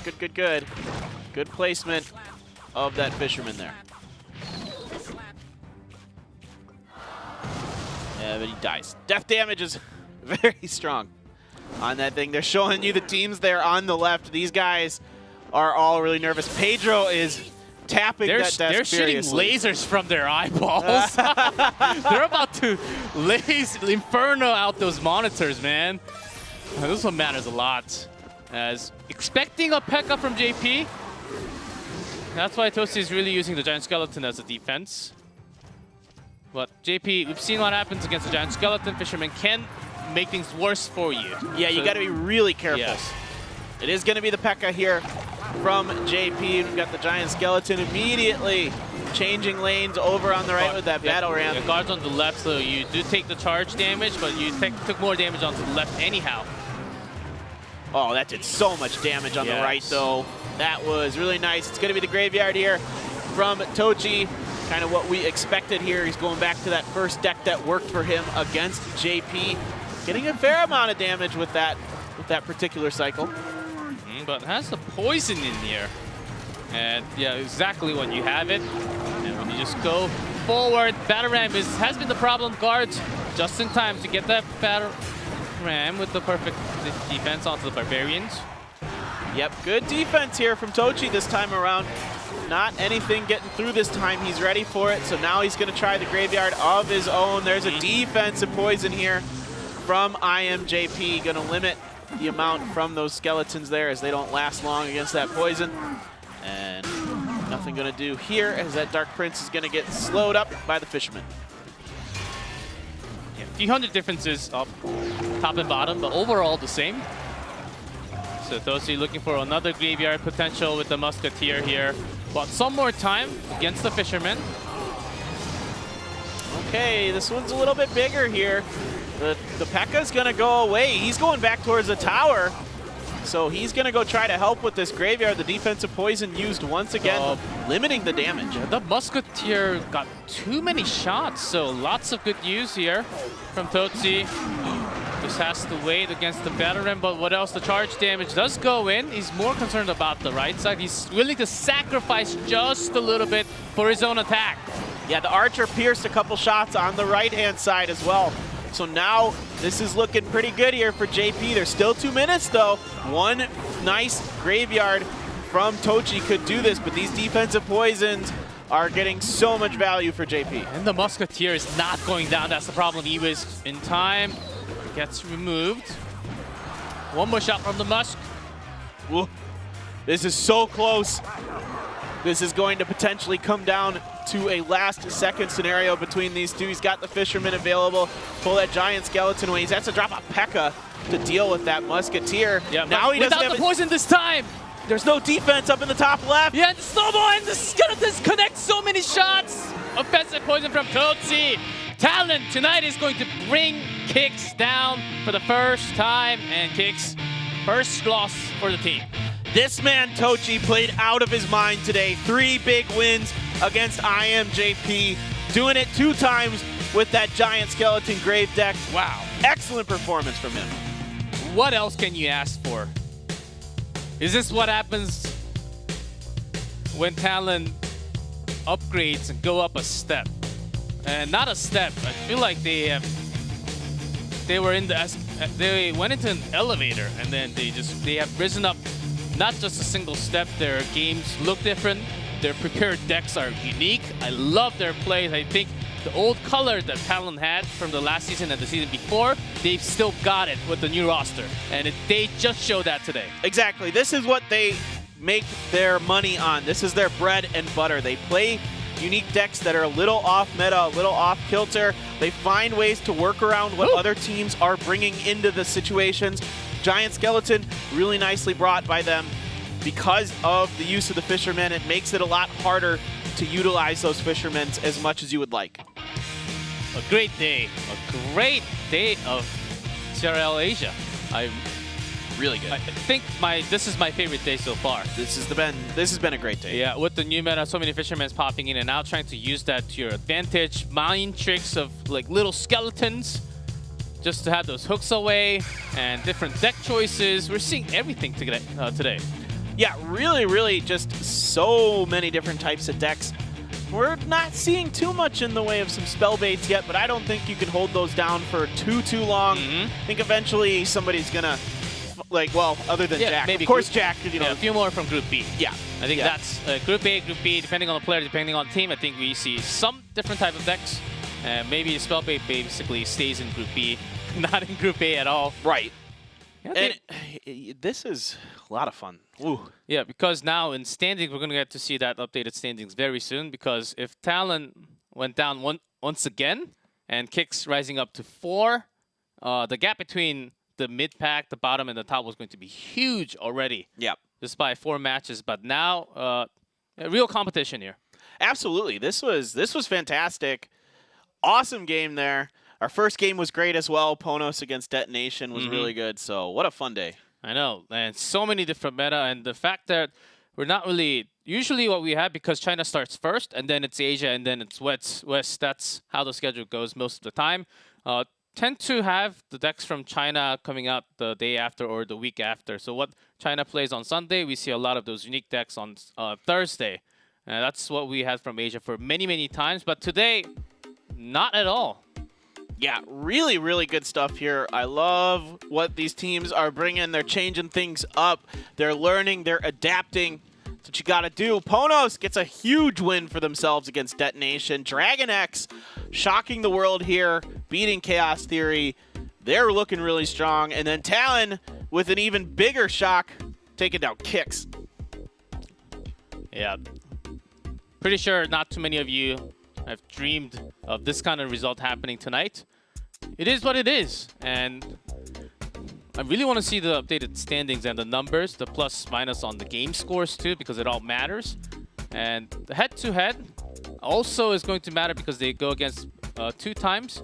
Okay, lots of 3-1s, 2-2s, 1-3s. Liking these numbers. Dragon X is not far behind Kicks here. They're two games. That's it. 2 games. That's crazy good. They're playing so well. Chaos Theory is still definitely in it, of course. Ponos needed that win. I think they're, as a perennial favorite here in Clash Royale League Asia, definitely looking to turn it around. They do get it now. Detonation Gaming and Talon, both at 1 and 3, but still plenty of season left. It's a big boost for Talon. Detonation, they gotta find another one for the team. Well, you just brought down the first place team from your group, and you go against them once again. I think we really have to think differently this season. You don't really have to worry about the other side of the group. You don't really run into them at all until the playoffs, so don't worry. Just watch them. Let's see what you can do. Here's a matchup for Group B happening next Thursday. And right after, Korea does have a really big holiday, Thanksgiving. So it's going to be only Thursday, I believe, for next week. Yep, just Thursday. We're off Saturday and Sunday, guys. But make sure you tune in on Thursday. Same time, same place. Game with versus Fav. So another Japan versus Japan battle. Bren looking to find some way to turn it around. This has not been their season so far against OPGG. And Sandbox and OGN, that's going to be a real fun one because those teams look good. Oh, I can't wait for that. Woo. And OPGG, Expo Master, promised that he's not going to log on to Twitter until he wins.